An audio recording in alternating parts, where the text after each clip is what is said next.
He was beaten every day for being weak. Lo was an orphan, abandoned in a small village, so the older boys dumped all the hard work onto his shoulders. In this world, rankings determined who was strong and who was trash. But one day, right before his eyes, a giant island descended and destroyed everything he knew. Lo tried to run back, but when he arrived, all that remained was a massive crater in the ground. As he cried in despair, someone appeared behind him. It was Adol, the rank 1. He ordered the boy to leave, but Lo still wanted to understand what had happened. His will was so strong that a green power began to wrap around his body. Even Adol was shaken. In that moment, he understood. This boy would become monstrously powerful. After that day, Lo's training began. He was thrown off cliffs, used as bait for fish, dropped into freezing snow, and he swung his sword 1,000 times every single day. Because his prana was so high, he was destined to surpass every talent in this world. The story starts in small Tully village. Meanwhile, Lo was chopping wood with precision. He looked at the pile with satisfaction. A boy appeared asking him to sharpen a blade, and Lo agreed. Suddenly, a girl popped up and smacked the boy, startling him to the ground. Yuna complained, telling them to stop making Lo do all the work. The boy argued Lo looked free, but she said he just gets distracted easily. Yuna scolded her friend for using him like a tool. Lo claimed he didn't mind, but she vehemently disagreed. She admitted he was kind, but she was still worried. Suddenly, Yuna had an idea and smiled. She whispered to Lo about leaving the village, revealing she'd found a secret path. Just then, an old woman appeared, shouting at them to stop. Yuna's grandmother asked if they had forgotten the village rules forbidding them to leave. Yuna asked why. A man told Yuna to stop while the grandmother ordered her locked up. Yuna complained that it always ended this way. Then, the man asked Lo to help fetch water. Lo agreed immediately, surprising him. Yuna whined that she didn't want to do things with him anymore. Someone noted they were the only ones the same age, yet total opposites. He was asked if he wanted to rest and do his own thing. He said no, he would help. He remembered losing his parents early and being alone until the community took him in. He knew they looked after him so he wouldn't be lonely. He wanted to repay that kindness. He loved the village and everyone in it. The man cried and invited Lo to live with him, but the boy refused. He insisted the villagers mattered more to him than the outside world. Meanwhile, Yuna was trapped in a bamboo cage, screaming to be released. Her grandmother wished she behaved more like Lo. Yuna asked why they were never allowed to leave when merchants visited freely. She argued the world was vast and asked why they were confined. The grandmother revealed they were the target of someone's resentment. Surprised, Yuna asked who. The old woman said she didn't need to know. Time would resolve it one day. Meanwhile, Lo was drawing water from a well, noticing a strange red energy in the sky. He finished filling the buckets. Suddenly, something hit his head, confusing him. He looked around and saw Yuna peeking from behind a rock. He called out, but she shushed him. She pointed to herself, signaling a direction. He asked if she had escaped again. She replied that getting caught so often made escaping easy. He retorted that wasn't something to be proud of. With a mischievous smile, Yuna told him to follow. He looked surprised. He reminded her grandma would scold them, but she promised they'd be fine if it was quick. She looked him in the eye, saying she wanted to show him something. Curious, he followed. They walked through a sunlit forest trail. Suddenly, she pointed ahead. She announced they had arrived. His eyes widened. They stood at a cliff's edge, overlooking a vast valley and a bright blue river. Radiantly, she told him to look at the vast world. He was amazed, saying it was incredible. She smiled meaningfully and asked if he knew the rules of the outside world. Confused, he asked what rules. They sat reading a book she had secretly gotten from a merchant. She explained the ranking system classified people by profession. Everything was ranked: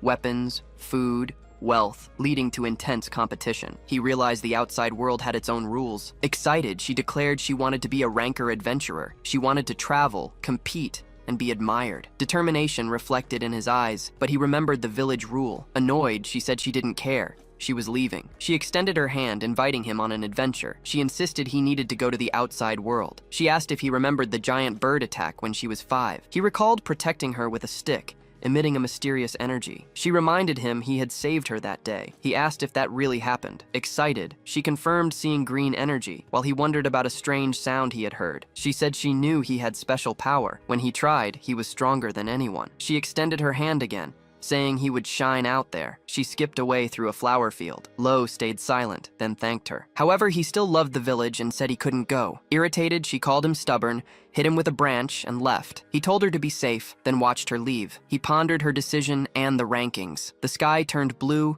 yellow, and orange. He watched the sunset, then decided to return to the village. Suddenly, he noticed something strange in the sky. A huge floating object appeared on the horizon. It glowed with a blue aura, radiating strong energy. Eyes wide, he watched in confusion. The object fired a powerful beam at the ground. He covered his head as the beam hit the forest, causing a massive explosion. Stunned, he couldn't grasp what had happened. He ran desperately, wondering if the object was gone. Panic filled his face. He couldn't believe his eyes. He tried to convince himself everything was fine. He thought of Yuna and the villagers. He sprinted toward the village until he stopped at the edge of a massive hole. Terrified, he realized the village had been hit. A gigantic crater stretched out beneath an orange sky. It was unprecedented devastation. Heart racing, he stared in shock. He tried to tell himself it wasn't the village. Desperate, he screamed for Yuna, the grandmother, anyone alive. Memories flashed. Yuna smiling, promising to always be by his side. He remembered the villagers smiling, saying they were his family. He fell to his knees at the crater's edge,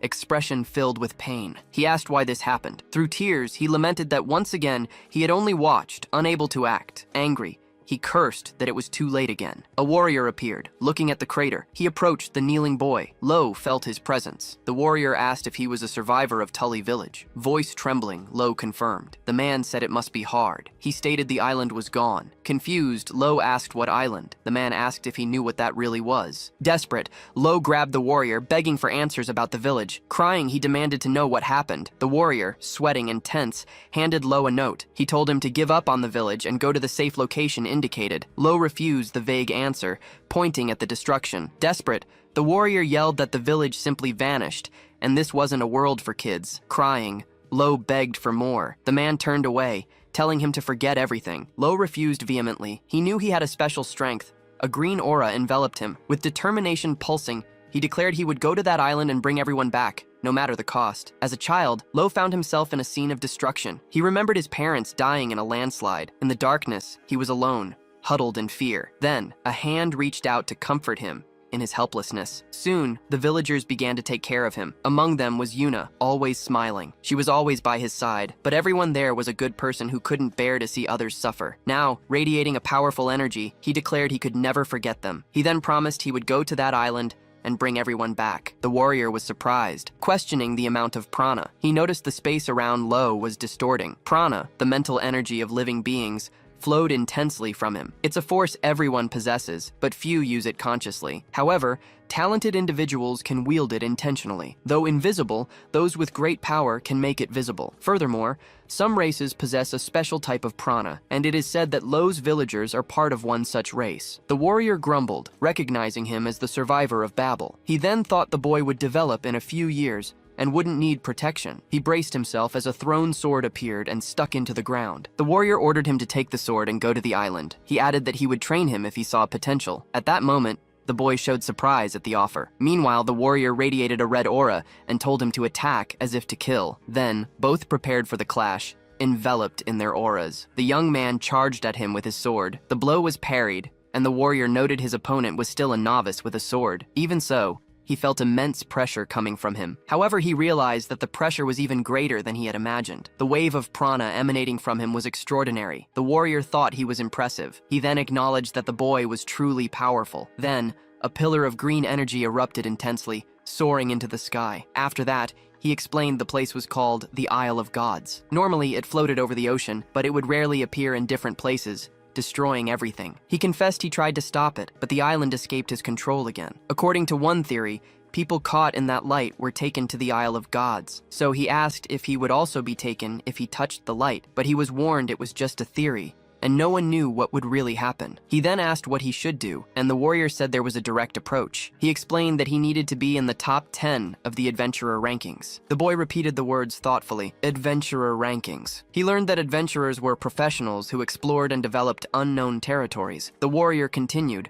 saying that among all the rankings, that one had the most participants, and its top 10 were true monsters. He learned that by reaching that position, he could go to the Isle of Gods. His hand clenched into a tight fist. Even so, the warrior revealed that the Isle of Gods was number 1 on the dangerous zones ranking, and few adventurers ever returned alive. He then asked if the boy was still serious about going. With determination, he answered yes. The warrior stared at him with an intense gaze. He agreed to train him for 1 year, teaching him only the art of the sword. He then offered his hand, explaining that the boy should use him as a stepping stone to climb the adventurer rankings on his own. Then, Adal introduced himself as humanity's strongest knight, #1 on the knight rankings. He asked for the boy's name, and he replied it was Lo. They shook hands, and Adal warned him the path wouldn't be easy. With a smile, he revealed that he was the first. At that instant, the young man's eyes filled with seriousness as Adal finished his sentence. He was the only one to ever take him down with a single blow. Thus began a year of hellish training, with blisters popping on his hands and feet. Even with his muscles tearing,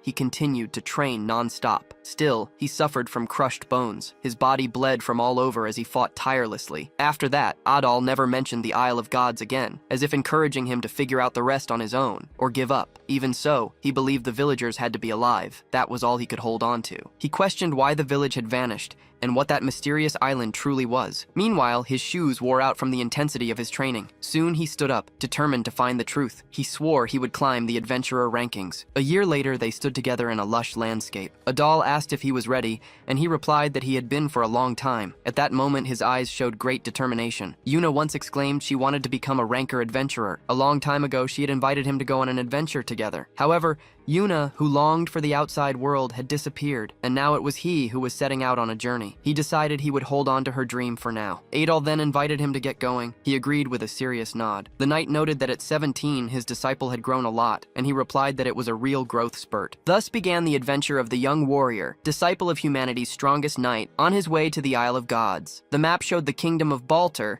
and the small village of Tully. Soon after, the royal capital, Trakista, appeared as an impressive city. Right in the center, the local branch of the Bureau of Recognition stood as an imposing building. Inside, a girl slept on a desk, surrounded by piles of books. As time passed and the hour drew near, she remained in a deep sleep. Suddenly, she woke with a start, realizing she had overslept. In the hallway, a woman asked if she had spent the night studying the rankings again. She replied that she saw no problem with it, since she belonged to the Bureau of Recognition. In response, the woman emphasized that precisely because she worked in this sector and determined the rankings of so many people, she should take better care of her health. The young woman listened attentively to every word. After all, the Bureau of Recognition is a profession that evaluates skills and updates the rankings of talents around the world. Therefore, this role requires vast, specialized knowledge and fair decisions. To judge the superiority and inferiority of people, one must act with extreme seriousness. Moreover, the professionals in this field must undergo various evaluations themselves. In practice, it is one of the most difficult professions in the world, reserved only for those considered truly capable. Still, she stated that although she was already part of the bureau, she was just a low-level employee and needed to work her hardest to get promoted. The woman then asked what the young woman wanted to do, and she replied, lots of things. Going up the stairs, the older woman suggested becoming a ranker's agent to move up in the bureau. The younger one agreed, but said few caught her interest. The woman commented that she had high standards,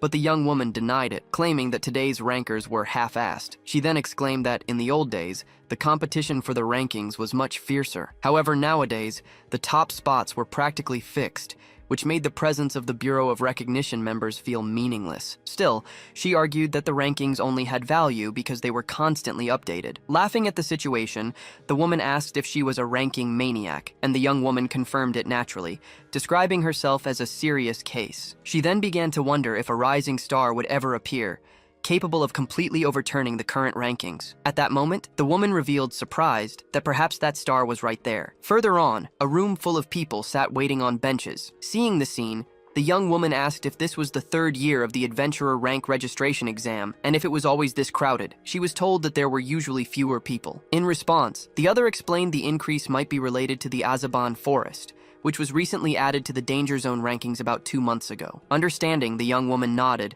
and the woman commented that this time there were many promising candidates. Pointing discreetly, she highlighted one man, mercenary ranker 753, Owl Darkus, leader of the Red Dragon Company, and also a high-level rookie blacksmith. Next, she pointed out another, archer ranker 402, Eddie Markman, a member of a renowned family of archers whose older brother held the 7th position in the rankings. Besides them, she mentioned other promising names, asking the young woman if she noticed the next person was a merchant ranker. Continuing, she also identified a knight ranker, a sailor ranker, and even a guide ranker. Impressed by the younger woman's observations, she explained naturally that she could identify someone's rank just by looking at them, as it was part of being in the Bureau of Recognition. She then explained that the adventurer ranker title was highly sought after for its convenience, and because it was essential for entering special territories, like the previously mentioned forest. At that moment, A man in a dark overcoat rang a bell. Seeing this, the woman instructed him to wait while she began the registration process. Without delay, he introduced himself,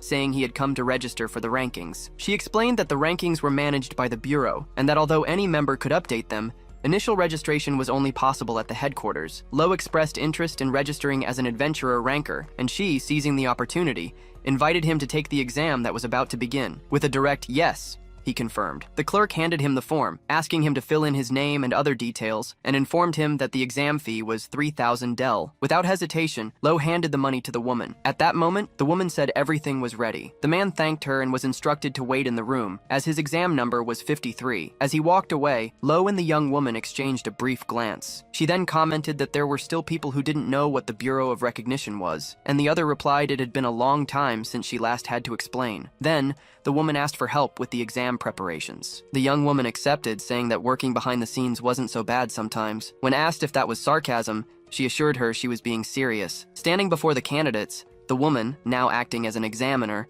announced the start of the Adventurer Rank registration exam. She explained there would be 3 stages: a written exam, a practical exam, and a final one, whose format would be revealed at the appropriate time. She added that passing would depend on the total score, encouraging everyone not to give up even if one of the stages seemed difficult. She then declared the immediate start of the written test, and the candidates began to fill out their papers with concentration. A short while later, one student realized with surprise that the test was difficult and covered a variety of different topics. As soon as time was up, the examiner announced the end of the written exam. She informed them that the practical stage would take place in the forest in 2 hours, asking them to wait on site while the tests were graded. Immediately after, the assistant asked for help with the grading, and the examiner readily agreed to help. The two then sat at a table and began to review the piles of exams. Suddenly, the assistant's eyes widened as she came across one of the papers. She immediately recognized the handwriting of number 53 as Lo's, the one with the dead eyes. Startled, she was shocked by what she saw. She then noticed the test was completely wrong,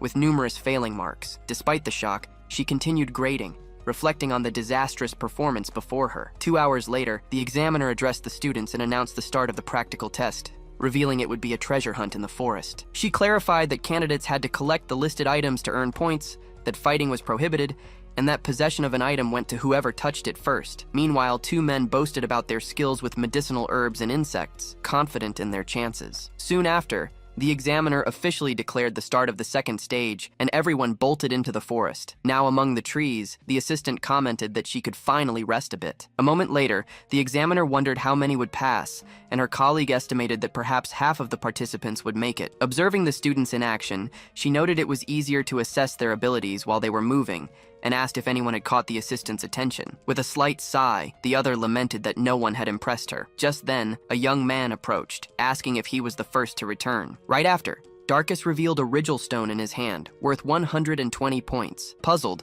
the examiner asked if he was already done with the test, even with so much time left. He replied confidently that he would pass either way. The examiner had explained that more points would secure a higher rank, but he retorted that his focus was on being a mercenary, and he didn't care about his adventurer rank. Suddenly, Markman ran up to them, asking who had arrived first. He then presented a bird's tail feather, worth 180 points. The examiner confirmed its value, explaining it was from a common bird. At that moment, Darkus looked down on him, mocking his arrogance over a simple bird feather. Markman defended the feather, saying it belonged to a bird that flew silently at 500 km reach. Darkus sarcastically suggested he become a clown instead. Markman then challenged him, and the other accepted, while the assistant got excited and the examiner commented on the great pride of rankers. With that, someone took a firm step forward. The assistant was instantly surprised to hear the young man's question. Then, Darkus, Markman, and the examiner also showed surprise. Lo appeared, carrying a huge, slain brown bear. With his sword in hand, he approached, showing off the animal's carcass. The body was dead, and both the assistant and the examiner observed it closely. Lo then asked if he could turn in the whole bear,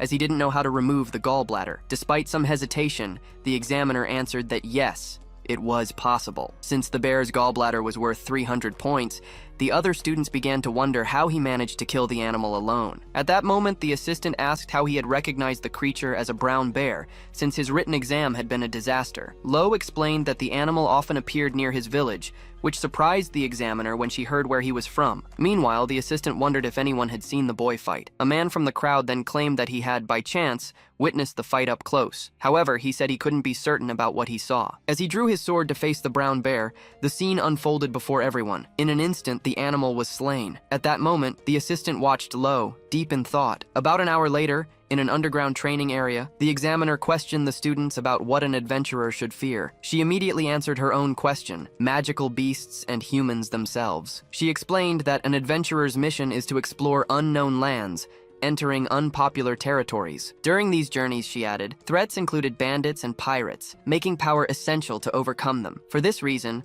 she announced the final exam would be a mock battle, where students would compete against each other. She assured them the test was meant to evaluate individual skills, not just to win. Darkus understood that was why the details hadn't been revealed beforehand. Suddenly, a muscular man approached and challenged him to a fight. In a provocative tone, he reminded him that he had only picked up a rock in the previous exam and scoffed at his mercenary rank. Furious, the man shouted that Darkus didn't deserve to be third class and promised to crush him immediately. In response, he blocked the punch with his sword. With a swift strike, he sent his opponent to the ground. He then apologized to the examiner for losing his temper at the insult, and she decided to ignore the scene, as the aggressor had already failed. As the man was carried away, other students commented he was an idiot for trying to turn things around, since the third class was composed of monsters. At that moment, the examiner wondered where Darkus's real opponent was. While a voice supposed it was number 53, the assistant looked at Lo, deep in thought. At that moment, the examiner pondered the whereabouts of Darkus's opponent, while someone speculated it might be number 53. Just then, the assistant called out to the examiner, who asked what was wrong. Hesitantly, she asked if she could choose Lo's opponent, and the examiner, though surprised, agreed. Meanwhile, several battles were taking place simultaneously in the arena. A short while later, the examiner announced matchup B, featuring numbers 27 and 41. And then she also revealed the final challenger. Number 53 had been called. She explained that numbers 27 and 41 would form a team to face Lo. At that moment, Darkus questioned the seriousness of the decision, while Markman commented it had been a while since he'd been underestimated like that. The assistant then asked if she was sure about this choice, and the examiner replied that she probably was. With her eyes gleaming, the assistant looked at Lo. Finally, she thought that he was a monster, while the boy looked more than ready to fight. In the center of the arena, Lo prepared for combat against Darkus and Markman. From a distance, the professor and her assistant watched the fight intently. Holding his stance, the young man stood ready for action. Meanwhile, his two opponents positioned themselves side by side, equally ready to attack. Darkus, the leader of the Red Wolf Mercenary Company, struck an imposing pose. The previous year, his company had made a name for itself by defeating the Camorra Mafia. At the time, rumors claimed he had taken down 7 enemy leaders, including the mafia boss himself. His partner was the young master of the famous Markman family of archers. He had gained great notoriety thanks to his father's exceptional training, a man who once held the rank of the world's second-best archer. By age 5, the boy was already on the archer rankings, and his reputation was undeniable. Now, Lo faced the duo, watching their every move. To everyone present, he was still just an unknown young man. Then, the professor raised her hand, signaling the start of the fight. At the signal, the archer acted quickly and fired an arrow. However, his opponent dodged it with ease, the projectile grazing past his head. Meanwhile, Darkus charged forward decisively, and Lo matched his speed, moving with agility. Their swords then clashed with force, creating an intense flash of light. They began exchanging swift and precise blows, sending sparks flying. As the battle raged on, a spectator asked his friend if he could see anything, but the friend could only hear the sounds of the fight. With his eyes locked on his adversary, Lo remained completely focused. Attempting an offensive, Darkus lunged forward, but was surprised by the young swordsman's agile defense. In that instant, the mercenary leader showed his surprise at his opponent's speed. In response, the young man spun his body to deliver a counterattack. As he refocused his gaze,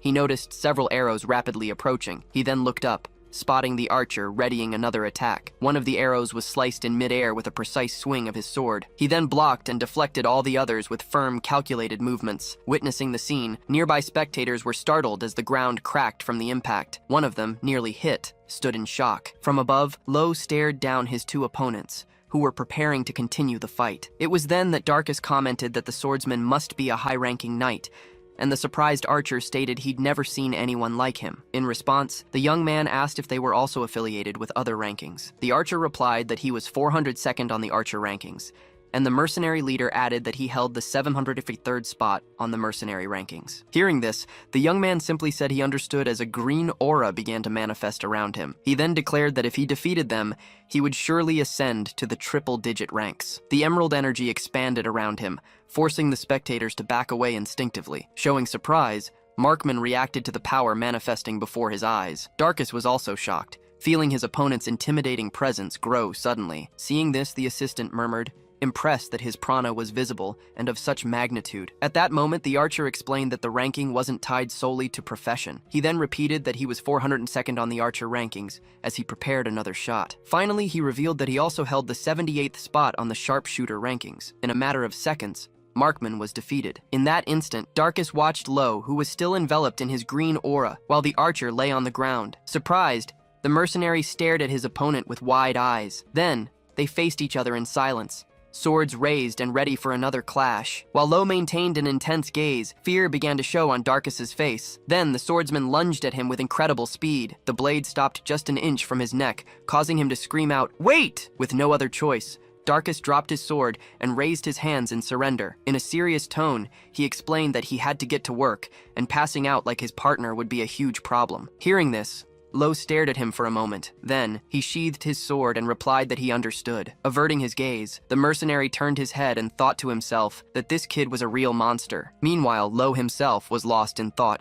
questioning who he really was. Around them, the spectators were stunned. One commented that he had defeated 2 triple-digit rankers. The assistant also seemed amazed by what she had just witnessed. At that moment, the professor raised her hand and officially declared Lo the winner. She then turned to her assistant and asked where she was going, seeing her rush off. Running through the halls, the assistant reached a room full of monitors and began typing rapidly. Before her, the screen displayed the agency's exclusive database. Without wasting a moment, she searched for candidate number 53. The name quickly appeared, Lo Tully. Reviewing his information, she saw he was 17 with no registered ranking experience, concluding he likely lived in an isolated area. The search also confirmed he had no criminal record or any affiliation with a cult. Impressed, she exclaimed that this was a true find, amazed by the talent that had been hidden until now. She then ran out of the room without hesitation. Shouting Lo Tully's name, she desperately asked him to accept her as his exclusive agent. However, when she arrived, she realized he was already surrounded by other agents interested in signing him. With a frustrated sigh, she lamented that she was too late. Complaining, she said that exclusive offers should only be made after properly investigating a candidate's identity. Curious, Lo asked what exactly an exclusive ranking agent was. Running toward him, she enthusiastically replied, promising to explain everything. She said an exclusive agent is assigned to a ranker to update their personal ranking. She explained that normally,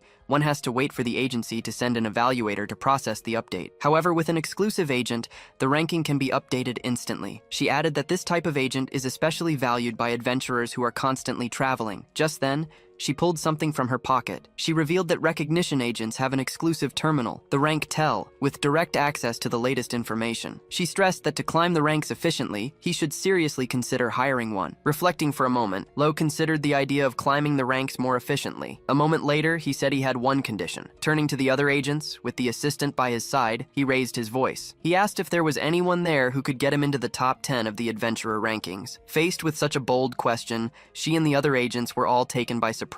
As the agents whispered, they said the top 10 was reserved for true monsters, and despite Lo's sword skills, it just wasn't enough. Hearing their comments, he watched them in silence. The assistant, on the other hand, looked clearly upset. As he walked up the stairs to leave, she watched him intently. Suddenly, she shouted for him to wait and ran toward him. Soon, the two were walking side by side across the courtyard, heading for the building's exit. That's when she called him by name. Curiously, she asked why he wanted to reach the top 10 ranking. Without changing his tone, he replied, it was none of her business, keeping his steady pace. Still, she insisted, saying she would make it her business then. Determined, she declared herself his exclusive scout agent. Hearing this, he seemed annoyed at the idea of being guided to the top by her. He then said he didn't want to put a child in danger, which made her stop, shocked by his words. Indignant, she exclaimed that before being a child, she was a scout agent, and besides, she reminded him he was just a boy himself. However, she was even more surprised when he stated that even if she weren't a child, he wouldn't hire her anyway. He bluntly explained that he didn't want to involve others in his journey. At that moment, she stared at him intensely. She said there was something she needed to do. She revealed she had a mission to accomplish,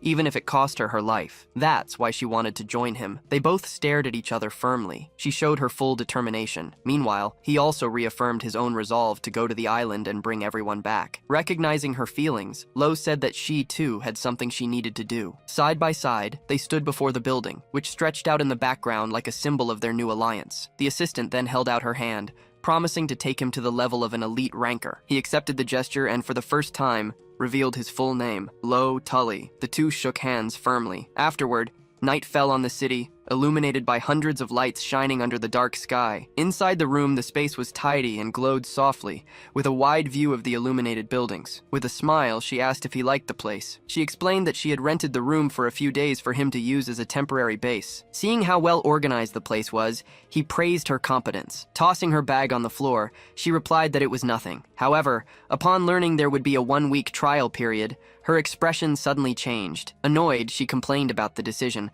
while he casually apologized. As anger took over, she promised to prove her competence within the deadline, mimicking Lo's gesture of bowing. Without changing his tone, he replied that he was looking forward to it. Still annoyed, she asked him not to act like it wasn't his problem too. She then commented that he was extremely serious during combat, but outside of it, he always seemed spaced out. With a slight nod, he agreed, saying he heard that often. Suddenly, her pocket vibrated, drawing her attention to her device. Immediately, she took out the device and showed the screen to Lo, revealing the exam results were in. The screen displayed Lo Tully's new adventurer rank, 27/28th. With an excited smile, the assistant congratulated him on passing and asked if he was surprised by such an exceptional rank. Lo commented that he had expected a 3-digit rank. Curious, the assistant asked the reason for this expectation. He explained that he had faced 2 opponents with 3-digit ranks during the exam, which made her understand his logic. She then clarified that the adventurer ranking has many more participants, making it more competitive with stricter limits on advancement. Shortly after, the device beeped and revealed Lo's swordsmanship rank, 58th place. The assistant smiled and commented that rankings weren't limited to just professions and that his position was truly excellent. Lo, surprised, asked if it was really that impressive. She affirmed with conviction that this number represented the very essence of the talent their office valued so highly. Next, Lo wanted to know if his opponents also had other rankings besides Adventurer. The assistant confirmed and showed him the data on her device. On the screen, Owl Darkus's various rankings appeared, covering categories like hand-to-hand combat, siege tactics, and endurance. Then she displayed Eddie Markman's multiple rankings, including sharpshooter, firing speed, and visual acuity. She explained that it's possible to have rankings in various categories, and suggested Lo also register in other areas to get more jobs. However, he replied coldly that he wasn't interested in getting work. Smiling lightly, the assistant said that even in a short time, she was already starting to understand his ways. She deduced that Lo wanted to reach the top 10 of the adventurer ranking by the fastest route possible. Seriously, she added, he wanted to go to the Isle of Gods. Lo stared at her in silence, his expression serious. Then he asked how she knew that. She explained that this was the special privilege reserved for the top 10 rankers, and that was why she had questioned him after the test. Lo just agreed with a slight nod. In response, the assistant stated that, in return, she would also reveal her personal situation when the time was right. Lo agreed that would be fair for both of them. However, she commented that her situation wasn't easy to explain to someone newly registered. Lowering her voice slightly, she revealed that what she sought was the darkness of the rankings. Lo raised an eyebrow, questioning what she meant by that, but the assistant quickly changed the subject, saying it was nothing important. She then turned to him with curiosity. She wanted to know where all his power and sword skill came from. Calmly, Lo revealed that he had become the disciple of a knight named Adol a year ago. The information stunned the assistant. She grabbed Lo's shoulders and began to shake him, asking if he meant Adol, the #1 ranked knight. Lo simply confirmed. The assistant's eyes widened, surprised that he had been Adol's disciple for only a year, and yet showed such coolness. She mentioned that Adol was famous for never teaching swordsmanship to anyone, despite receiving hundreds of requests. She added that there were rumors he intended to pass on his legacy to the next #1 knight in the rankings, which motivated many to train endlessly to reach him. Shocked, she concluded that Lo was the chosen heir. She stated that if the other knights knew about this, they would probably faint. Casually, Lo asked if Adal was really that amazing. The assistant answered without hesitation. Adal was considered the strongest swordsman in the world. Lo then stated calmly that he had cut him with his sword. Incredulous, the assistant said that was impossible. Confused and stunned, she decided to check the data one more time. The device showed the name Tully, recently registered in the database. As she analyzed the data, Lo remained silent, just watching. Then, a flashback began. Adal was asking Lo for his last name. Lo, confused, said he didn't know what that meant. Adal then instructed him to adopt the name Lo Tully if he really wanted to reach the Isle of Gods by the shortest path. Adal added that the risk was high, but if everything went well, they could obtain precious clues. Lo watched him with silent attention. They were both in a circular structure, likely a hidden training ground. Lo stated that he understood the mission. Back in the present, the assistant stared at Lo firmly. She stated that Tully didn't seem like just any pseudonym. With a hand closed over his chest, Lo declared that Tully was the name of his precious family. The assistant smiled, understanding and thanking him for sharing something so personal. Afterward,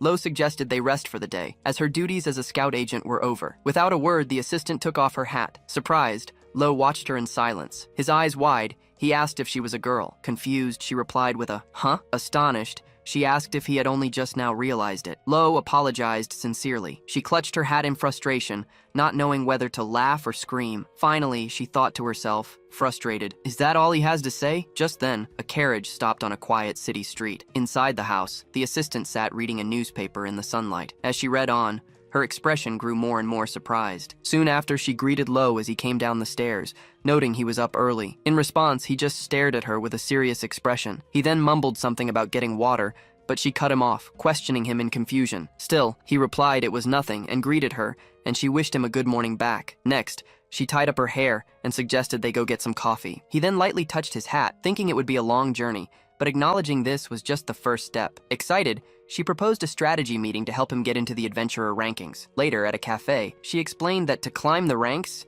he would need achievements. She mentioned that land development or exploration were basic tasks, recommending he take on quests for now. As she spoke, he listened intently. She explained that many people depended on an adventurer's strength, and that quests offered ideal rewards for beginners. Then, she showed him a device, explaining that with it, he could easily find quests. Finding the device convenient, he listened as she offered to be his exclusive agent, but he replied that he'd think about it. He then asked if there were any quests that could raise his rank quickly. She explained that the high difficulty ones, assigned by the Bureau, were the most effective. Without hesitation, he chose the mission at the top of the list. The assistant read it aloud: retrieve a hidden treasure from an underwater temple located in a rank 7 danger zone. Astonished, she exclaimed that it was impossible for him right now, but he countered, saying he wouldn't know until he tried. Annoyed, she retorted that she already knew, without him having to try. She then insisted he trust the eyes of a reconnaissance agent, stating that the mission was too difficult and he would die before he could even rank up. Despite the warning,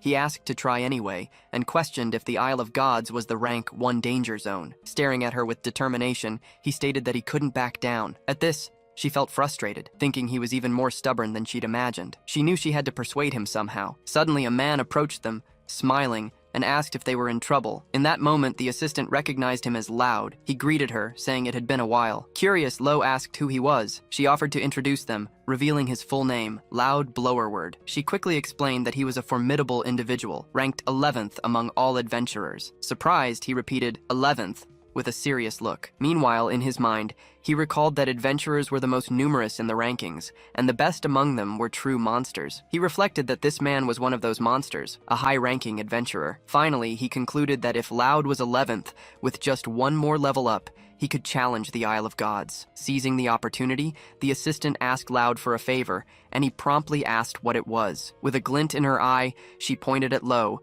and asked him to defeat him. Soon after, the two met in a large arena. Loud arrived shortly after, apologizing for the wait as he was watched closely. Remarking that he hadn't expected a duel, he picked up a borrowed weapon, a light spear, but one he deemed sufficient. At that moment, Lo formally introduced himself. However, Loud replied that he was clumsy with formalities, saying etiquette didn't matter in the adventurer rankings. Loud then mentioned that the assistant had updated his rank before and praised her, saying she was incredible. He continued his praise, highlighting not only her vast knowledge, but also her passion for creating accurate rankings, a rare trait among agents. At this, she blushed slightly, realizing he wanted to help her as much as he could. As he swung the spear, he pondered her request to teach Lo a lesson, sensing there was a certain care involved. Meanwhile, the boy watched him closely, feeling he could sense his strength just by looking at him. The aura around Loud radiated power, and Lo felt as if the slightest movement would get him pierced by the spear. Worried, the assistant called out to him with a distressed expression. She then declared with determination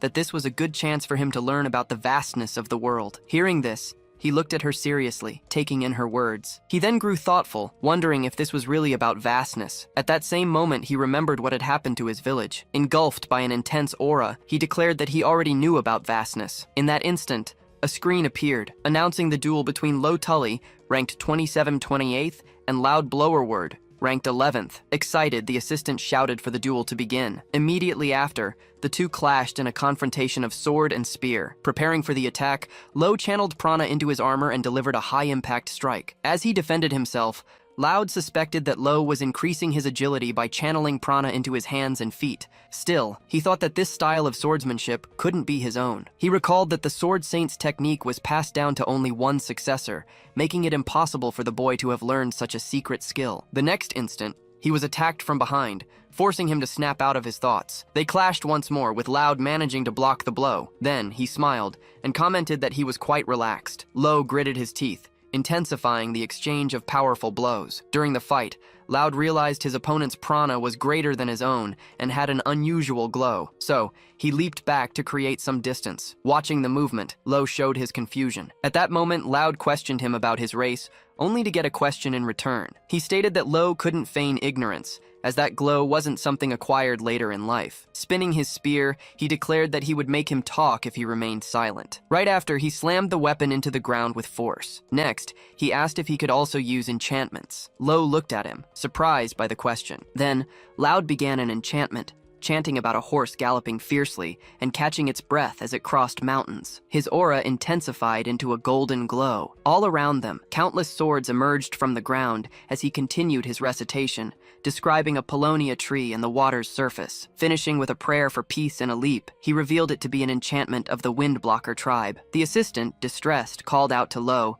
urging him to use his own as well. His opponent stared at him firmly and warned that if he didn't, he would die. Finally, Lo looked at him with a serious gaze. Lo prepared to face the energy swords hurtling toward him as the assistant watched closely. Then, Loud adjusted his glasses, his gaze sharp and concentrated. Surprised, the boy realized this was something unusual. Then, his opponent raised his spear, impressively materializing the swords around him. He then unleashed a powerful blast of energy right at him. Despite the onslaught, Lo managed to fend off the barrage of attacks with his sword, but his opponent declared that a common weapon shouldn't be able to block such an enchantment. Then, he snapped his fingers confidently, and just like that, the boy found himself completely surrounded by countless energy swords. Still, he continued to dodge and defend with great agility. The confrontation ended with Loud still standing, while Lo lay on the ground. Despite this, Lo faced the situation with a serious and determined gaze. Soon after, Adal approached and explained that the boy still struggled to use prana. He added, however, that in time, he would master the techniques. Curious, Lo asked what exactly these techniques were. In response, Adal told him to watch closely as his sword began to radiate a red aura. He then announced he would show him the simplest technique first. At that moment, the boy's sword flared with a brilliant blue light, activating the lightning blade technique. He then lunged at Loud, who recognized the approach as a gale force technique. His opponent noted the attack's speed and made a brief comment. He quickly blocked the strike with his spear, using the weapon itself to form a shield. Meanwhile, the boy pressed forward, his sword moving at incredible speed. Then, the other man summoned small golden swords around himself. With them, he charged forward, brandishing several lances of energy. The two then clashed violently.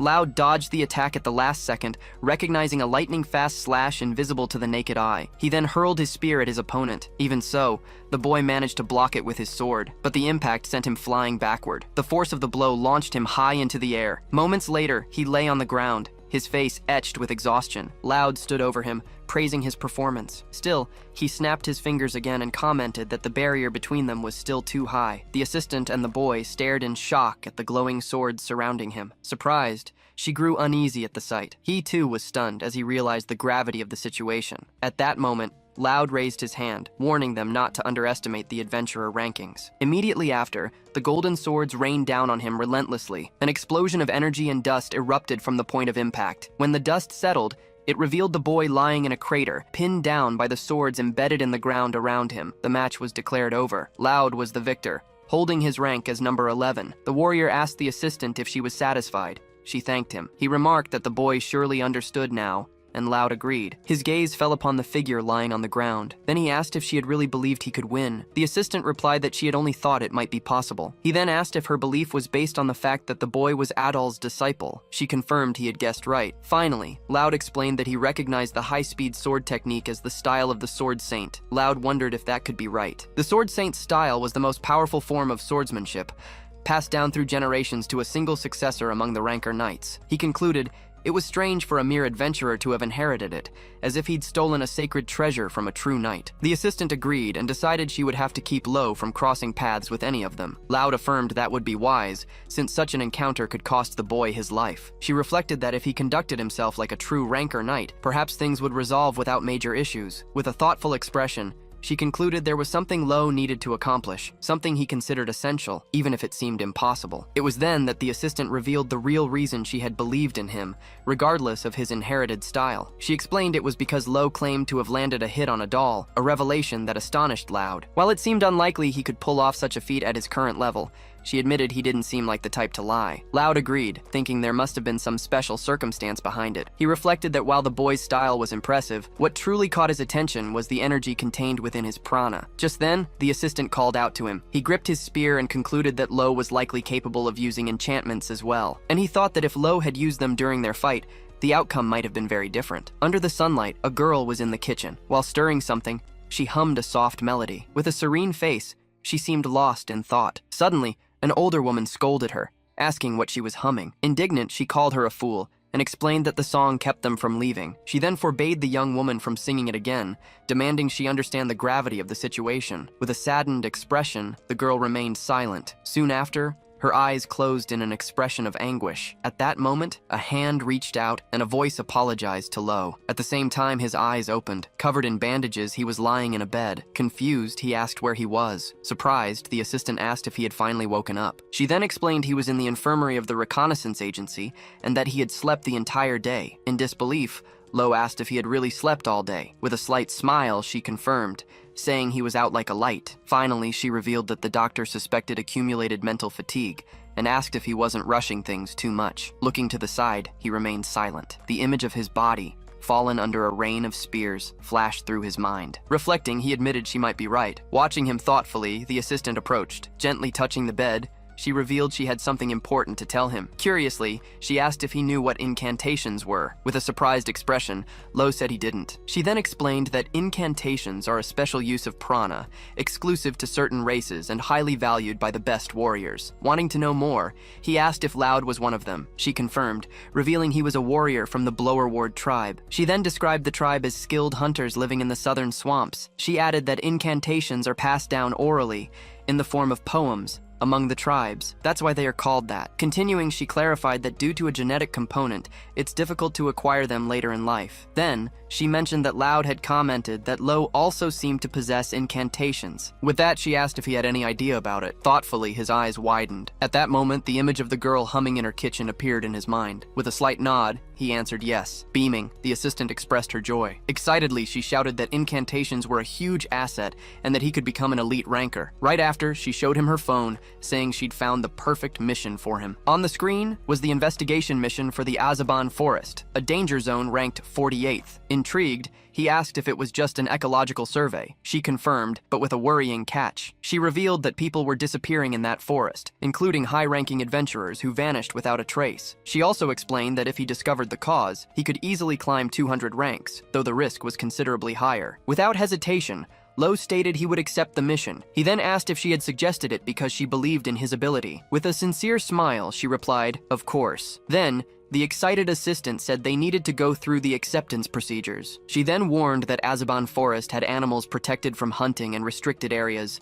advising Lo to be careful even with his authorized presence. Curious, he questioned what would happen if he didn't follow the rules. Seriously, she answered that his ranking would drop. Next, She explained that failures or damages directly affected an adventurer's reputation, as the ranking reflected their credibility. With that, he understood the importance of following the guidelines. Then, she accepted the mission through her phone. Afterward, she celebrated the choice, stating this was the mission that would mark the start of Lo's new journey and the first step to skyrocketing in the ranks. Still excited, she encouraged him, saying they would do their best together. At this, he smiled slightly, agreeing with her. Meanwhile, in a distant place, the Azaban forest revealed itself with its purple trees and mountains in the distance. Amidst the purple mist, a man walked slowly through the woods. Coldly, he held another by the neck and said there was no undoing what had been seen. Then, he indifferently asked if he had killed him again, stating that the agency didn't care about low-ranking adventurers. Next, he closed a cage with his foot, as if nothing mattered. Inside it,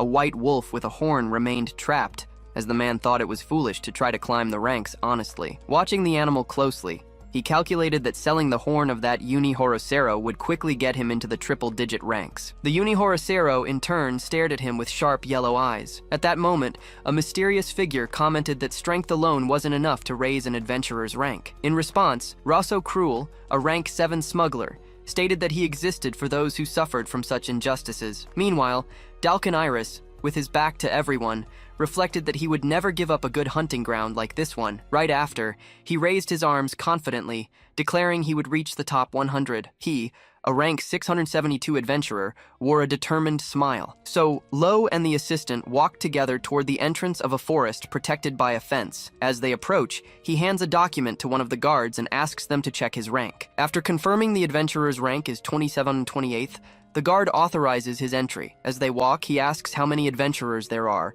and she replies that there are about 30,000. She then explains to her companion that the adventurer ranking has a completely different level of difficulty. Furthermore, the assistant explains that a 4-digit adventurer here is equivalent to a 3-digit one in other rankings. Therefore, she emphasizes how high the quality of participants is in this ranking system. Finally, the explanation ends with the statement that a 3-digit adventurer would be more skilled than the opponents from the exam. Reflecting on this, the young man realizes the required level is indeed high. Faced with this realization, the assistant looks at him before they proceed. With an excited gesture, she declares that the adventure can finally begin. Soon, the two enter the Azaban forest, identified as the 48th danger zone. Noticing her companion has stopped, the assistant asks what's wrong. Immediately, he states that this is no ordinary forest. Confirming, the young woman says that he's noticed the difference. Next, she explains that a skilled adventurer can identify a place's danger just by looking. She adds that the danger zone ranking was created because ordinary people would have no way of knowing. Suddenly, her gaze shifts to the side. Then, she begins to explain that the Azaban forest was added to the ranking 2 months ago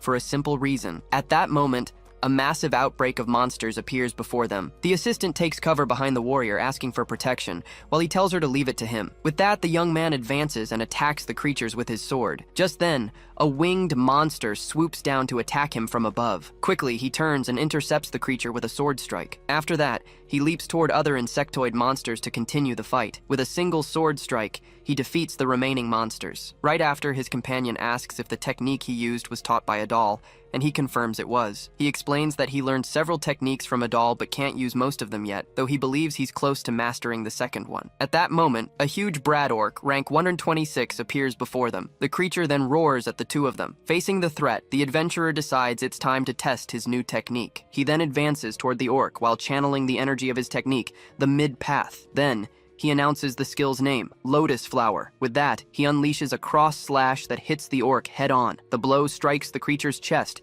which remains standing as the energy dissipates. He observes the result of his attack. Beside him, the assistant watches the scene with her hands raised. When the orc charges to attack, the young man grabs his companion and flees, admitting his technique failed. He justifies himself, saying he thought it would work, and the girl reminds him of his duty to protect her. As they run, she warns him they are approaching a cliff. At that moment, he holds her tightly and tells her they're going to jump. Immediately, he leaps from the cliff, taking the assistant with him. Thus, the two fall at high speed toward the bottom of the ravine. During the free fall, he keeps her safe in his arms. Then, the adventurer uses the branches of a large tree to break their fall and land on the ground. After landing, the assistant is completely dizzy from the maneuver. Then, he sighs in relief, and his companion scolds him for not warning her about the plan in advance. In a sincere tone, he apologizes, explaining it became a habit from Adol's training, and she questions what kind of training that was. Without answering, the young man just looks away. Upon reaching a new clearing, He observes the surroundings. The assistant then points excitedly, revealing they've luckily reached the target research area. Next, she explains that the ecosystem survey had to be redone, and that 20% was still pending. She then reveals that the remaining part of the survey is exactly where they are, finishing by explaining this is where the major monster outbreak occurred. At that moment, a deer with large antlers is seen drinking water from a stream. Noticing her companion's silence, the assistant calls out to him. He then comments that the local plants and animals are all unknown to him. At this, the young man looks at the forest and concludes that this is a real adventure. At this moment, he recalls when Yuna invited him on an adventure. Thus, he reflects on the journey Yuna so desperately wanted. Back in the present, a noise in the bushes catches their attention. As he starts to move, the assistant stops him and asks him to wait. At that moment, a white magical beast emerges from the bushes, and the young woman begins to identify it. As the creature passes by them, the assistant holds out her hand to stop it. He then asks if he should defeat the beast, but she immediately says no while looking at a device. Soon after, she identifies the creature as a royal horn, and reports that it's a rare rank 4 species on the brink of extinction. Noticing the wound on the animal's paw, she kneels down to tend to it. He asks if his companion knows how to treat it, and the assistant confirms, recalling that she learned basic medicine for rankers. She then suggests they set up camp there, as she, an appraiser, cannot abandon the creature. Faced with the proposal, the young man simply agrees with the decision. The young woman then justifies that protecting the royal horn is part of the ecological survey, and he states that he understands. Later that night, they camp around a bonfire. Near the fire, the assistant sleeps beside the royal horn. Away from the camp, the warrior trains alone in the middle of the forest. While holding his sword, he prepares to execute the middle technique. Then, he practices the lotus strike on a tree. The energy from his sword strike hits the trunk hard. After training, he concludes that his effort is useless. With that, he throws himself exhausted onto the grass with his sword at his side. Lying down, he looks up as he reflects. In his memory, he fought another, more powerful warrior who used a spear art's Zen technique. Back in the present, he admits he was completely powerless in that fight. While watching butterflies, he thinks he can't go to the Isle of Gods in his current state. With that, he reaches out his hand and decides he needs to become stronger. Right after, he sits on the ground, thoughtful. At that moment, he remembers the assistant saying that Lord Loud mentioned he also possessed an art. Sitting in meditation, he reflects on the idea of having an art. Suddenly, he is awakened from his thoughts while resting. As he gets up, he asks the assistant what's happening. She then explains that the creature suddenly started to get agitated. The royal horn growls and takes an aggressive stance. He observes that the animal seems better, and the assistant explains its recovery is fast with the right treatment. She then comments that the beast's distrust suggests the wound was caused by a human. At this, the young man questions if the one responsible for the attack was really a human. In response, the young woman asks him to look closely at the creature's horn. She shows the chipped parts and concludes that the beast was attacked by a poacher. Finally, she explains that the animal's horn is a panacea, which is why it was captured en masse until it became rare. Furthermore, she continues, even with the ban, they are still poached and sold in the underworld as unicorns. Suddenly, the royal horn charges aggressively at the assistant. Quickly, the young man positions himself in front of her, blocking the creature's attack with his sword. After the animal flees through the forest, the young woman protests. He realizes he scared it, while his companion decides to pursue it, as it hasn't fully recovered yet. While getting ready, she explains that pursuing the creature is part of the ecological survey itself, since its presence was unknown. Fully prepared, the swordsman announces he will go on ahead. Seeing him leave, the assistant warns him from a distance to be careful, as there might be poachers in the forest. At this, he stops and asks what he should do if he finds one. He then asks if his ranking will increase if he defeats them. The young woman replies that, depending on the opponent's capabilities, it's a possibility. Hearing her answer, he plants his foot firmly on the ground and says he understands. With that, he propels his body forward, declaring he will defeat as many as he can. Then, he runs at high speed through the forest. The assistant observes his speed and quickly loses sight of him. As he moves forward, he follows the trail the creature left behind. Suddenly, he is forced to dodge an arrow. Right after, he lands on the ground as the projectile embeds itself in the earth in front of him. An opponent then appears and warns him about his bad luck, calling him a poacher. Next, the man charges to attack, saying he's in a bad mood. Their swords clash, causing a great collision of energy between them. During the clash, the enemy questions the color of the energy he sees. Unexpectedly, the swordsman stops the attack and asks him to wait. Hearing the voice, the young man recognizes his opponent. With that, the other one lowers his guard and stands still before him. At that moment, he notices an archer positioned in a nearby tree. Not understanding the situation, he asks who that person was. Then, the archer shouts the name Eddie, and the swordsman replies Owl, revealing their identities. The day after the adventurer registration exam, everyone gathered at the guild. Inside the main hall, several members were waiting in groups. Meanwhile, Darkus approaches the counter to accept a quest, and the receptionist asks about the desired rank. Before he could answer, Markman rushes over to greet him. The archer then comes to the counter and declares he's also there to pick up a quest. For a moment, the two stare at each other in silence. They both stand near the window, not saying a word. Soon, Markman tries to break the silence and start a conversation. Then, the two argue about who should choose a quest first. After a sigh, the archer gives in. He then recalls their previous conversation about not finding any information on Lo, the swordsman who defeated them. With that, he mentions that despite his appearance,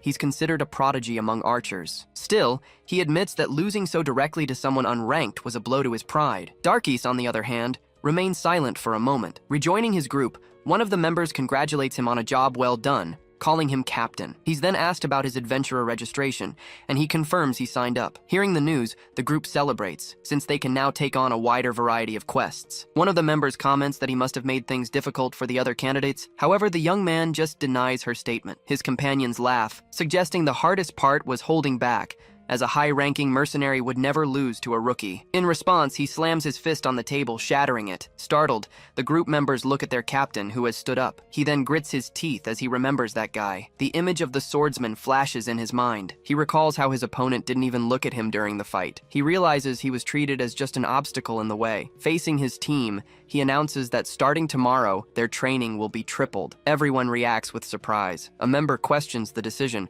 reminding him they could take on new quests, but he replies that it's not enough. He then states that the world is bigger than he thought, and that he'll also start training for real again. He admits his pride was wounded, and Markman agrees he can no longer ignore the adventurer rankings. Darkis reveals his rank is 6,725, and his companions is 6,301, while Lo, who defeated them, is ranked 2,738. Confident, Markman claims the 4,000 rank difference will be easy to overcome, and the other agrees they share the same goal. In front of the quest board, the archer suggests Azaben Forest, and the captain agrees that dangerous places are good for climbing the ranks. When they arrive at the forest, they find the swordsman standing before them. Suddenly, a sound from the woods draws the attention of all three. At that moment, Lo says they can talk later. He then runs past them and heads deeper into the forest. As Markman follows, he explains that an injured royal horn has appeared, and the boy asks if he intends to protect the creature. To this, the swordsman confirms while observing the archer's speed. As they run, he teaches him how to use the forest's uneven terrain to move. With that, Markman dashes ahead of everyone. Soon after, the warrior acknowledges that the boy's skill is impressive. He then speeds up even more, racing through the forest. Markman then calls out his name as he sees him approaching. Upon catching up, the boy warns that the beast caught the creature they were chasing. Before them, a giant monster appears, blocking their path. The creature then attacks with its tentacles, forcing the two to dodge. Immediately, the swordsman uses his blade to cut down the approaching tentacles. He stops, realizing he can't get closer, and considers a long-range attack. However, he dismisses the idea when he sees the royal horn would be hit too. Turning to Markman, he asks if he can create an opening, and the boy asks how he would do that. Darkis then shouts to aim for the eyes, while telling the swordsman to keep running. With that, the archer fires his arrows as the other advances through the forest. The arrows strike the monster's eyes, and it roars from the impact. As the creature writhed in pain, Darkis suddenly appears. He runs toward the monster, shouting for the blow to be aimed at the creature's legs. As soon as he hears the command, the swordsman plants his feet to prepare an attack. He then unleashes a horizontal slash towards the monster. The creature roars once more, opening its mouth. Darkis then orders the warrior to grab the royal horn and get out of the way. He immediately snatches the small creature. Right after, Darkis charges forward and strikes a tree. From the tremor,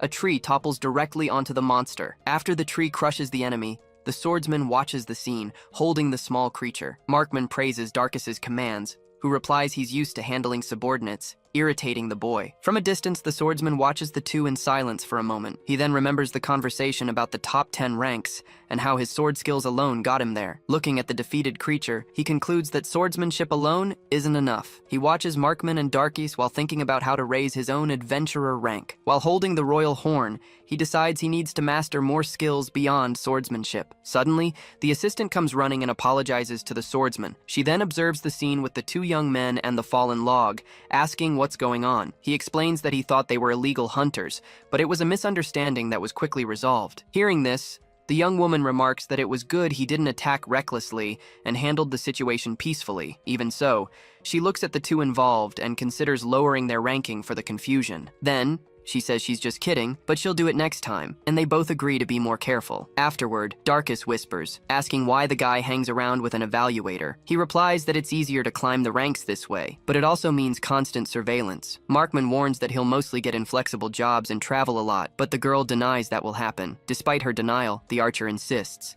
saying he's just being used for her own purposes. He then asks if the swordsman knows why evaluators want an exclusive ranker, explaining it's the only way for them to progress. He continues, stating that evaluators get promoted when they update rankings, using the rankers as a means to climb. As she walks ahead, the young woman remains silent, and the archer concludes she's just using her partner as a stepping stone to advance. He just repeats the word progress under his breath. At that moment, he recalls the evaluator's determination when she said it was something she had to do. With this, he wonders if he's really being used, but concludes that she doesn't seem like that type of person. A moment later, the girl checks the surrounding area, stating that it seems safe. Suddenly, the royal horn rubs against her, making her turn from the movement. The swordsman comments that the two seem to have become friends, but she complains that the creature doesn't understand personal space. Darkus then calls the animal an ungrateful wolf, and she replies that its attitude is due to the guy's scary appearance. As he tries to defend himself, she cuts him off, saying it's his scary aura's fault, and walks away carrying the creature. He repeats her words, while the evaluator comments that something is bothering her. She then approaches the defeated monster and identifies it as a forest fisher. Next, she explains they had never encountered this creature before, as its natural habitat is in cold places. She also realizes the monster has never been seen in the Azavan forest. With that, she asks her partner to register the creature's existence, and he agrees. Finally, she explains to their two companions that she's on a research mission and asks what they are doing there. In response, Darkus states they are doing something similar and received the mission from the evaluation office. Hearing this, the assistant finds the answer strange, wondering if there was any mission for mercenaries and archers in the Azavan forest. Right after, she understands what happened between the three of them. She realizes the swordsman influenced them to accept the ranking mission. While petting the royal horn, she thinks there's something important he needs to understand. A moment later, the young woman approaches with a device and says she has good news. She then explains that the speed ranking has been updated because his sword technique was accepted. The device shows that his overall position has risen from 58th to 26th. She asks if he's happy with the result,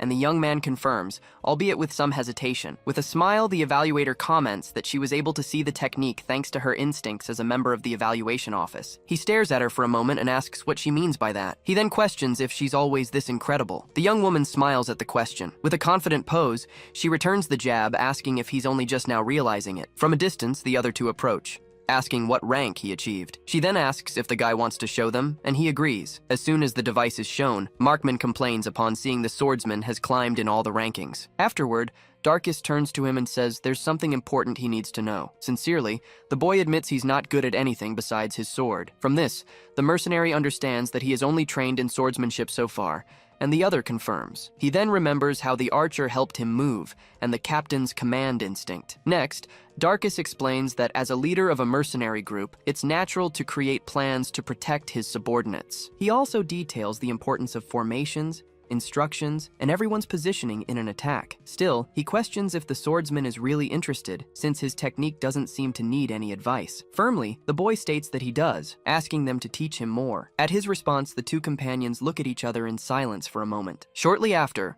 Darkus begins to explain that to travel in a forest, one must use all their senses, and promises to give tips on how to walk. While watching the exchange, the evaluator thinks that he's changing, and that she's happy to have helped him. However, she soon realizes there are many unknown variables in the Azavan forest. She concludes that this mission might be too much for the group. Meanwhile, a mysterious figure was watching the group through a dark portal. Suddenly, two men appear, and one of them comments that he found them while searching for the missing beast. Hearing this, the other older man states that their organs, still fresh, could be sold for a good price. The muscular man then says that even though they're not like the beast, he'll have to capture them anyway. Finally, he warns that anyone who enters a beast's territory should expect to be attacked by one. So, Markman starts explaining that using their 5 senses isn't an easy task. Right after, he adds that it takes training to apply the senses in combat, and the swordsman listens intently. He claims this forest is perfect for their training because of all the strong sense. While Darkus admits he doesn't understand, the archer reveals he can accurately sense the number of nearby animals. Next, he explains he's using a low level of prana to detect them. He then describes prana as a talent and instructs the others to focus their consciousness to enhance their perception. Following the explanation, the swordsman closes his eyes and begins to focus his consciousness, gathering his energy around him. Soon, a large amount of energy manifests around him, observed by his two companions. Both react to the intensity of the released energy. Even so, the young man remains focused on sharpening his five senses. Shrouded in his aura, he then walks through the forest. The energy expands rapidly, covering a large area of the woods. After it expands, a lone figure stops at the top of a cliff. With his senses sharpened, the man's image appears in his mind. Suddenly, he lunges forward, sword in hand, as the assessor watches him. As soon as she calls out to him, the young man turns and warns that someone is watching them. Then, he realizes an enemy is approaching, just as an energy-infused punch comes his way. Next, a beam of energy shoots through the area, creating a powerful explosion on impact. At the sound of the explosion, his companions react and shout his name. Soon, the forest path is covered in dust and debris. The swordsman is seen on the ground, amidst the dust kicked up by the attack. Shortly after, a man appears and reveals he tracked them by the prana they were releasing. Immediately, Darkus prepares for combat alongside the archer and asks who the newcomer is. The new adversary's image is reflected in the assessor's eyes. He then turns to the two of them, and she warns them not to fight. The young woman then identifies him as Dalkin Iris, the adventurer ranked 672. They both realize the man's rank is very high and that he is stronger than them. Dalkin notices he's been recognized, and she replies that he's famous for his career. She then adds that he was about to reach a double-digit rank. Then, she describes him as someone who committed a crime and had his rank lowered as a result. At that moment, a new figure approaches from behind Dalkan. A blonde man arrives, out of breath, complaining that Dalkan is too fast, but the other man just says he's slow. The newcomer then notices the assistant, mentioning there's a civilian present, though he doesn't know who she is. The young woman then identifies him as Russo Cruel, and the man reacts to hearing his name. She continues,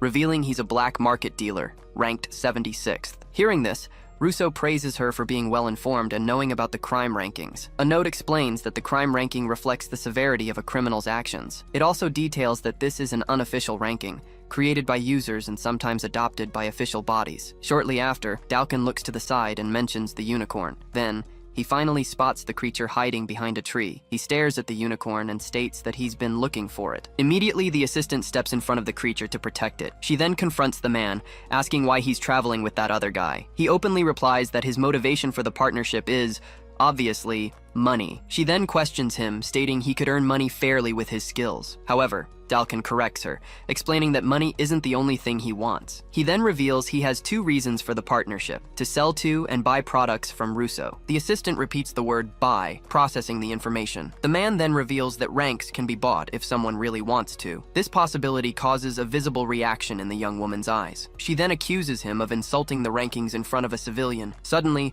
Darkus appears behind Dalkin with his sword aimed at his neck. Even so, he stops the blade with just 2 fingers, without looking away. Meanwhile, Markman aims his bow and declares that their mission is to patrol the Azavan forest. He adds that they can't allow someone as dangerous as Dalkan to roam freely there. Finally, the man just glances to the side. With that, he releases his energy and decides to handle the situation in his usual way. Using his aura, Dalkin shatters Darkus's sword with just his fingers. Right after, he lunges forward, shrouded in energy, to deliver a final blow to his opponent. Darkus watches the attack approach, unable to react. He realizes he won't be able to escape the impending blow. At that moment, a green energy rushes toward the fight. Lo arrives just in time to intercept Dalkin's punch, and the impact of their auras creates a shockwave. Immediately, the attacker demands to know who the newcomer is that blocked his attack. The young man then replies, saying that was his line. With that, the two energies collide, creating a massive explosion on the spot. Relieved, the assistant yells that Lo is safe, but he replies that the enemy is much more than he seems. Facing the figure ahead,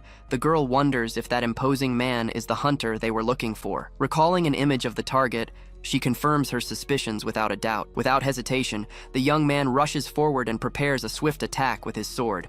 He then unleashes a powerful blast of energy at Dalkin. The blow hits its mark, kicking up a cloud of dust. However, the opponent blocks the attack and questions how a boy like him can use prana. Lo realizes his opponent is strong and that the attack had no effect. In a flashback, his master warns him to be careful when facing someone who wields prana. The lesson continues, explaining that his disciple is a special case, as one must become a master of something to obtain prana. He reveals that prana is a hidden power awakened by those who delve deep into a single purpose. With this, The master concludes that the enemy's awareness of prana already says a lot about him. The memory shows the man reaching the mountain summit alone. The mentor then concludes, stating that the opponent is definitely a master of something. Back in the present, the swordsman grips his weapon and prepares to fight again. The assistant shouts for him to be careful, revealing that Dalkin is ranked 12th among boxers. The information about the enemy's 12th place ranking echoes in the boy's mind amidst the tension. Next, the girl continues reading the data, reporting his rankings in other categories. Soon after,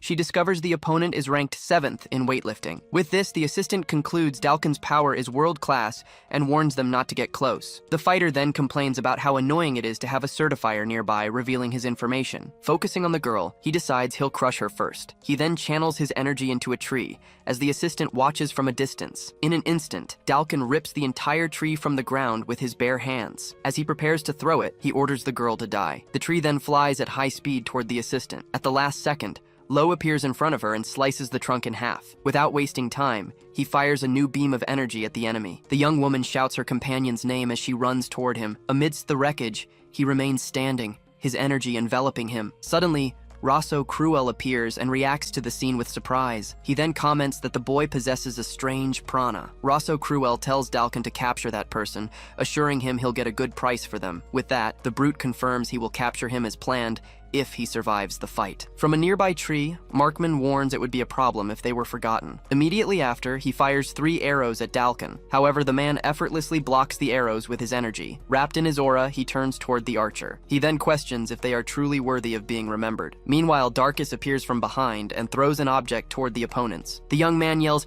"Push it now!" while the enemy shouts back, "Don't mess with me!" Then, Dalkin yells he'll get rid of them all and unleashes an explosion of power. The energy surges forward, completely destroying the ground around the group. When the dust settles, he looks up and wonders where everyone went. Facing the empty path, he laments that they managed to escape. Rosso Cruel approaches and tells Dalkin that was dangerous. He then asks what he would have done if the target had died in the attack. Far away, the group flees through the forest, with Darkies carrying the assistant and Lo carrying a wolf. As they run, Markman praises his companion for understanding his intention to retreat. He then confirms they all agreed the only option was to escape that place. Without a word, the swordsman keeps running alongside them while carrying the animal. He then reflects that this was the true strength of a rank 600 opponent. Suddenly, he grips the wolf's fur tightly, causing the animal to react in pain. After being released, the creature backs away, growling, as Lo apologizes for his action. When they stop, Darkus asks if they've gone far enough to be safe. As soon as the assistant calls his name, the young man replies that there's still one more thing he needs to do. The girl then asks him to make sure he captures that person,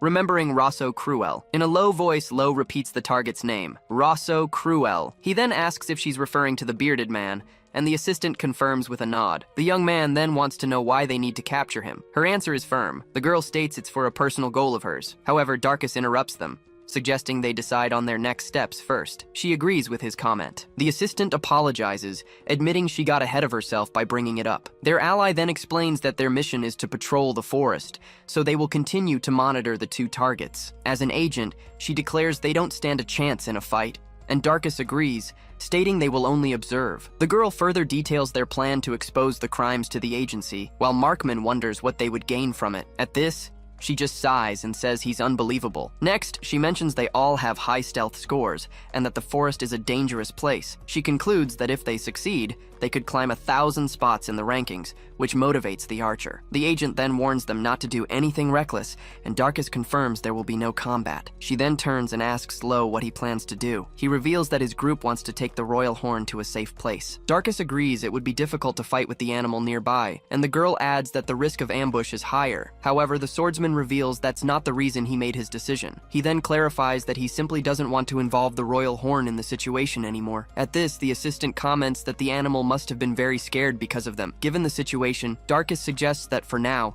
the groups should split up. Lo proposes they meet again under the large tree after they've taken the creature to a safe location. When asked why, he explains that way they'll have backup if they need each other. Before they leave, Markman offers to show him how to move through the forest, and the young man thanks him. Darkus warns that if they take too long, Dalkin might escape, but the archer assures him he can find him later. With that, Markman gets ready to teach Lo, while the other man just watches. The young man then asks to learn more about their strategy, and Darkus agrees to teach him just a little more. So the pair demonstrates their movement and combat techniques for the newcomer. After the lesson, he admits it's a lot of information to take in at once. Next, he asks to borrow Darkus's dagger since his sword was broken, and the other man agrees to lend him the hunting blade. Finally, their ally advises him to do some image training to increase his chances of success. The assistant then decides they will take the royal horn to a safe place. Lo agrees that although Dalkin is a concern, they have a responsibility to complete their mission. So she asks if he truly understands what she means, and he confirms firmly. Still suspicious, she presses him, asking if he's sure, and the young man reaffirms his decision. Lo explains that he believes in the pair, considering them more capable, and the assistant agrees that they are trustworthy. At this, she raises a finger and says she has a proposal. The suggestion is that they look for the royal horn's home while they conduct their ecological survey. She then explains there might be others like it there, and if it's safe, they could leave it in its habitat. Lo asks how they would find the place, and the assistant replies that they just have to ask it. With that, she turns to the animal and asks it directly where it wants to go. The wolf then darts ahead, and the girl concludes that's the right way. He questions if they should really follow it, and the assistant states they need to trust its instincts. The young woman reflects that, as a scared cub, it's natural for it to want to go home. Hearing her reasoning, the young man agrees that it makes sense. Suddenly, she shouts upon spotting another unidentified creature in a tree. Luke orders her companion to record the creature, and he confirms he understood. A moment later, the young man shows a simple drawing of the animal and asks if it's good enough. Next, Luke points to another creature and tells him to take it down, scolding him for replying to every order. As night falls, she continues to point out new creatures for him to record as they set up camp. With Luke and the royal horn asleep, Lo moves away from the campfire and heads into the forest. Alone, he focuses and takes a deep breath to begin his training. Then, the young man manifests his energy around his body. As soon as he finishes, the girl approaches and reveals her name is Luke. She asks if she interrupted him, but he replies that he was just reviewing what Eddie taught him. With that, she explains that she was awake and checking the report he wrote. She comments that his drawing isn't good, but for now, she'll give it a passing grade. Lo then calls her by name and reminds her about the goal to capture Rosso. He asks if this goal is the same thing she said she had to do no matter what. Holding the notebook, Luke quietly confirms that it is. At her answer, he states that he'll help her, leaving her surprised by the offer. The young man comments that when he stays up late, he feels like everything he's holding back is about to explode. Right after, he says he understands that feeling very well. Surprised, she questions how he could understand, since he acts like it's no big deal. Her reaction leaves him momentarily silent. Then, Luke asks if that's why he's been training late every night, and he confirms it. After a moment of silence, the girl stares at him near the campfire. She thanks him, but points out that he doesn't even know what her real goal is. Interrupting herself,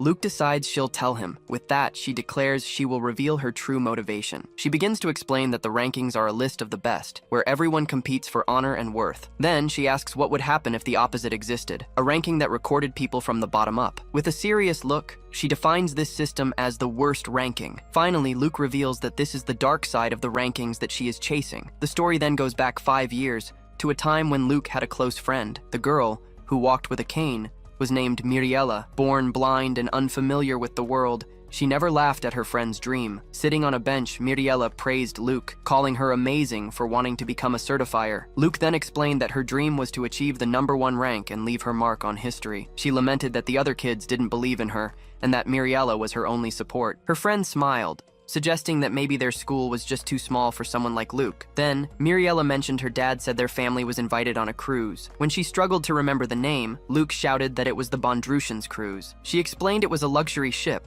while Miriella admitted she didn't know much, since the invitation came from a relative. Miriella then offered her ticket to Luke, who immediately asked why. With her eyes closed, her friend explained it was because she can't see. In an instant, Luke jumped to her feet and shouted, refusing the offer. She insisted that if she went, she wanted to go with Miriella. Firmly, she took her friend's hand. With that, she promised to hold it the entire time. Miriella thanked her with a smile and said she'd ask her dad. At her response, Luke broke into a huge smile. So, after Miriella's mother gave up her ticket, Luke was able to board the Bondrushans. For someone who didn't fit in at school because of her big dreams, Miriella was her only friend. However, 2 days later, tragedy struck. Due to engine trouble, the ship ran aground amidst the chaos. The vessel immediately began to sink. In the cabin, the crew reported that half the lifeboats weren't working, and it would take 3 trips to evacuate everyone. At that, an officer ordered all passengers to be gathered on deck. The captain then took responsibility, declaring he would decide which passengers would board the lifeboats. The officer promptly agreed to the order. Looking at the papers, he concluded he had no choice but to use that. Meanwhile, a crowd of passengers waited for instructions on the ship's deck. An officer then announced he would call the names of the passengers for the first boat,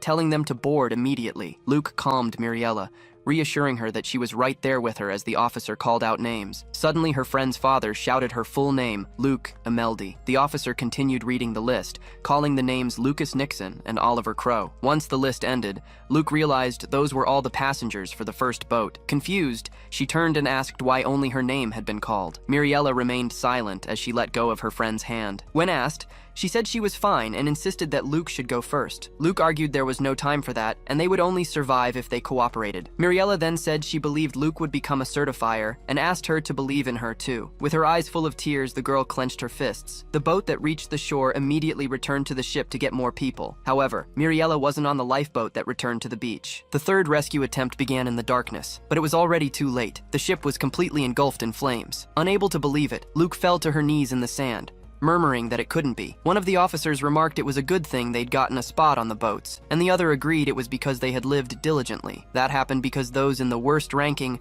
are always left behind. Not understanding, the girl approached and asked what they meant. She then questioned what the worst ranking was, surprising one of the officers that she had overheard them. Clenching her fist, she realized from their reaction that it was a secret. Luke demanded an explanation, threatening to spread the term worst ranking to everyone if they didn't talk. With no choice, the officer agreed to tell her everything, but asked her not to say anything to the captain. She stared at him with a firm gaze, waiting for the revelation. Back in the present, sitting by the campfire, Luke begins to explain what the worst ranking is. She reveals it's a ranking that lists humans with the lowest abilities so they can be identified. She then asks if he can imagine what that ranking is used for. Lo correctly deduces that it's used to decide who gets discarded in a crisis. The answer leaves him silent for a moment. She continues, explaining that the owners of this ranking use it to prioritize lives in their professions. Finally, Luke declares that her goal is to eliminate the worst ranking that killed Muriella and drives people to despair. After hearing the whole story, Lo remains silent for a moment. He then says he understands about the worst ranking, but asks what it has to do with Rosso. To this, Luke replies that, in other words, you have to use a criminal to catch a criminal. She explains that since Rosso's ranking is also unofficial, capturing him could lead her to the mastermind behind it all. Luke concludes that to do that, she first needs to find a way to deal with Dalkin. Lo asks if she has any idea who the mastermind is. She says no, but suspects it's a large-scale organization. She then speculates that maybe there's something like an underworld certification agency, though it's just a hunch. A silence hangs between them as the campfire burns in the darkness. Breaking the silence, he comments that it must have been very hard for her. He continues, saying she carried that entire burden alone for so long. Finally, he says that even though it was painful, she never gave up, and that's why he respects her. His words leave her completely stunned. Her voice cracking, she asks him to stop. She admits that if he keeps saying things like that, she's going to start crying. The two remain silent before the fire, facing each other. Lo watches the flames in silence for a moment. Then, Luke asks him to tell his story too. She insists it's not fair for her to be the only one crying and asks him to reveal his goal as well. He agrees to tell her but says he won't cry. She retorts that she'll make him cry in her arms. The next morning, Luke starts crying uncontrollably. Lo asks if she's still crying, but Luke replies that the tears won't stop, now that she knows how hard it was for him. With that, she says she now understands his hurry to get to the Isle of Gods and check if everyone is safe. Lo then replies that she was the one who taught him that you don't get anywhere by being impatient. As she composes herself, Luke asks him to let her know if she's lacking in any way. He asks what she means by that. With his hand outstretched, the young man invites her to be his exclusive certifier, this time officially. Wiping away her tears, she agrees to the proposal and adjusts her hat. Then, Luke holds out her hand and promises she'll never make him regret his decision. Hearing her promise, he stares at her in silence. The two then shake hands, sealing the deal between them. After they resume their walk, Luke comments that they've walked quite a bit. As they watch the animal, Lo expresses his hope that it can find its way back home. At this, Lo asks what kind of region royal horns live in, and Luke replies that it's mainly caves. She explains that because they have a strong life force, they live peacefully in these places and rarely need to hunt. Suddenly, the royal horn barks and darts down the trail at high speed. As they run, Luke shouts that the place must be nearby and tells Lo not to lose sight of the animal. He replies that he sees it. The animal then continues to run ahead of them at high speed. The path leads them to a giant rock, and she wonders what it is. Looking it over, she wonders if it's just a big rock. Then, She dismisses the idea and wonders if it could be something else. Soon, she identifies the creature as a muse mimic and can't believe such a rare magical beast exists. Lo then observes that the creature is already dead, and Luke replies that this solves everything, leaving him confused. With that, she asks if he knows what a mimic is, explaining that it's a beast that lures humans with treasure. She continues, revealing that the muse mimic uses magical beasts instead of treasure to attract hunters. Luke defines it as a walking museum, which must have traveled to many places collecting magical beasts. The young man then asks if the royal horn was also inside, and she confirms that it was. She then explains that the mimic attacks by releasing all its beasts at once, but this time it seems to have been counterattacked. Immediately, Lo concludes that the one responsible for the attack was Dalkin. With this, Luke concludes that the investigation is complete, as the mimic's death caused the outbreak that destabilized the ecosystem. Faced with this revelation, the young man just comments on how horrible the situation is. Right after, he asks if the wounds were made by the hunter, but his companion concludes they were caused by another magical beast after the mimic's death. She explains that since the mimic forms a strong bond with its beasts, the culprit was probably already in that forest. Meanwhile, the royal horn approaches the mimic's carcass and lowers its head. As he gets closer, Lo comments that the animal has lost its home too. He then says he knows that feeling, comparing it to having a broken heart. Hearing this, the young woman calls out his name, visibly worried about him. Suddenly, a giant red creature emerges from behind the carcass. Immediately, she shouts that it's the creature they saw before. In an instant, the monster leaps and attacks in their direction. Lo manages to pull her aside and dodge the impact. The creature then begins to devour the mimic's carcass. Soon, it tears off and eats large chunks of the rock. Seeing this, Luke shouts that the monster was the one that ate the mimic. The royal horn charges forward and bites the creature's leg. At this, she screams as she sees the monster throw the animal against the carcass. The monster then strikes the royal horn and throws it far away. Even injured, the animal gets up again, ready to continue the fight. Seeing this, Lo steps forward and orders his four-legged companion to stay put. He then declares that he will take the creature down and advances towards it. In a memory, Markman questions him about a technique he keeps failing to use. The master then watches him attentively, analyzing the situation. He admits he doesn't know much about swordsmanship, but asks if the technique uses prana, and Lo confirms he's failing to control his. Hearing the answer, Markman smiles and says that if that's the case, the solution is simple. With that, he offers to teach him his family's method of prana control, assuring him that the apprentice will master it quickly. Back in the present, Lo concentrates and channels his energy as his eyes glow intensely. Lo asked about the prana control method. Luke explained the next step. Using his senses to look inward, he needed to observe his own interior. It was like visualizing everything from above his own head. The boy encouraged him to try, promising he'd see something interesting. For someone overflowing with prana like Lo,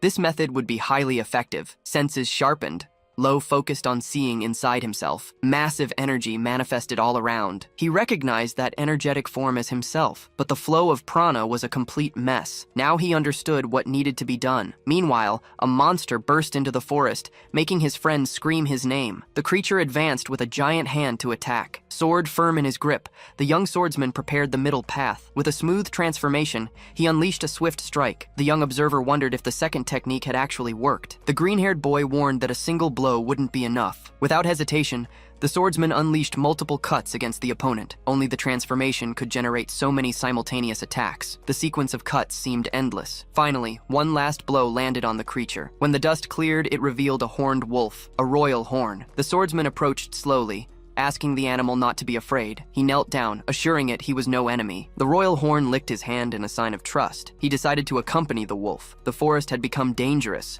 and he was worried about Owl. Meanwhile, a man found Keem down and yelled his name. Elsewhere, Dalkin told a captured creature to stay still, complaining he couldn't cut it properly. He asked his partner if he could break it a little, but the suited man warned the price would drop. The braided mercenary asked why, since they were going to turn it all to dust anyway. He was told buyers would suspect it was a fake product, hidden. Owl commented that just looking at those two made him sick. His partner agreed. Eddie admitted they weren't opponents they could defeat. His partner confirmed they just needed to report back. Adam warned that almost all the merchandise was collected. His partner announced it was time. Suddenly, Dalkin turned and declared he would deal with the hidden spies. The hidden duo reacted immediately to being discovered. Dalkin leaped toward them, unleashing a ferocious attack. The youths hit the ground from the impact. Owl asked how they were discovered, but the enemy claimed he knew from the start. He explained that while hunting magical beasts, they sensed everyone in the area. Eddie was surprised. A 3-digit adventurer wasn't just strong. Immediately, Owl threw a small smoke bomb. Dalkin caught it mid-air,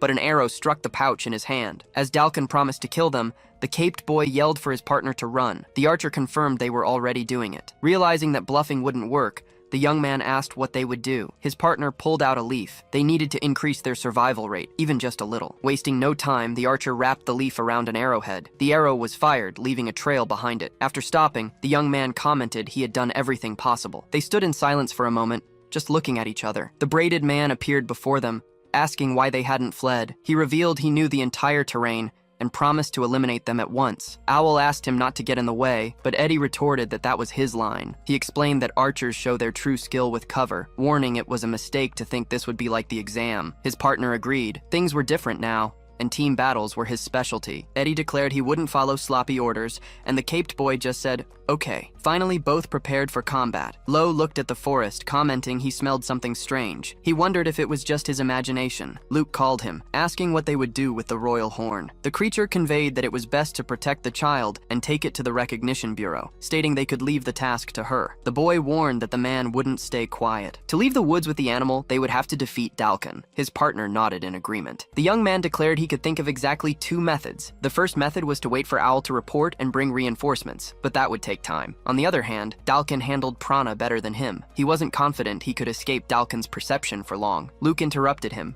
saying the second method was very simple. Energy manifested in the distance. Dalkin turned, questioning what was happening. He soon realized the 2 youths were also capable of using prana. The 3 faced off, prepared for combat. Owl explained that they couldn't before, but had become capable of manipulating prana. People awaken this energy by mastering a specific field, but without a trigger, they cannot awaken. Owl honed his team battle sense through mercenary work and reading enemy strength. Eddie was a prodigy archer, born of a prestigious lineage, so no one dared challenge him. Unfortunately, neither knew defeat. But recently, they met an irregular prana user named Lo. That experience was enough for both to awaken. Owl advanced against Dalkin. His attack was blocked midway. Dalkin counterattacked with a punch, but the opponent also hit him squarely. The 2 fists clashed with force. Owl noticed something in his hand, wondering if that sensation was the power of prana. Positioned, Eddie commented he could use it before, but this was the first time he saw it this way. The archer stated he could now fire arrows with more precision and loosed one of his projectiles. Dalkin noted the arrow was going exactly where he intended to dodge. In a quick movement, he leaped aside at the last second to avoid the attack. The arrow, however, hit a bomb that had been thrown into the air. The bomb exploded, generating a large smoke screen. Right after, the man looked at his belly and realized an arrow had hit him. He turned toward the branch where the archer was positioned. Eddie understood his opponent could aim wherever he went. The adversary realized the archer climbed the trees simultaneously with the distraction. The duo demonstrated their coordination, with the swordsman pressuring the target revealed by the archer's shots. Owl wondered if that was the opponent's true strength. Owl made a hand signal, and Dalkin realized the adversary was skilled at bluffing. Dalkin raised his hands and said he would give up. He claimed he was just dealing with them casually to save energy. Then, he commented that this wasn't a difference that could be solved using one's head and prepared to fight for real. Owl and Eddie charged at the same time, asking not to be underestimated. However, Dalkin intercepted the blade with his bare hand. Immediately after, he repelled the attack using brute force. The speed of his grab was clearly superior. The caped boy was surprised by the opponent's maneuver. The braided man held the youth's wrist firmly. With crushing grip strength, he smashed the blade without hesitation. In a single kick, he sent the adversary flying. The young man was hurled to the ground by the impact. From high in the tree, the archer yelled his companion's name. Next, he was also hit and knocked from the branch. Fallen, the caped boy tried to call for his friend. The braided man approached, commenting that he was barely hanging on to life. He raised his fist to end it all, but an attack surprised him. The final blow was blocked at the last instant. The newcomer thanked them for the message left on the arrow. It allowed him to arrive in time. Still motionless on the ground, Owl asked them to warn Eddie. Dalkin recognized the green-haired youth, who informed him about the last, simple method. In a firm tone, he declared that this method consisted of Lo himself defeating him. A confrontation screen announced the fight between Lo and Dalkin Iris. Eddie commented that Dalkin was late. An older man questioned if he was having difficulty against mere boys. He considered that the only unpredictable variable would be Lo, just as he had thought. The man then smiled. Meanwhile, Dalkin, Iris, and Lo faced off in the forest. Lo wielded his sword while Dalkin prepared for combat. In an instant, Dalkin advanced toward his adversary. A punch was thrown with force. Lo blocked the attack using the sword's blade. The youth leaped and counterattacked with a slashing blow. Dalkin defended using both arms. Immediately after, Lo attacked from above. The two strikes clashed powerfully. Dalkin commented that the boy's movements had improved a little. He wiped the corner of his mouth and added, "It was only a little." He stated that Lo was no match for him. Then he jumped and landed a kick. Lo was thrown backward but recovered his balance. Dalkin charged again against the young swordsman. The attack was deflected with a quick dodge. The braided man hit the tree behind him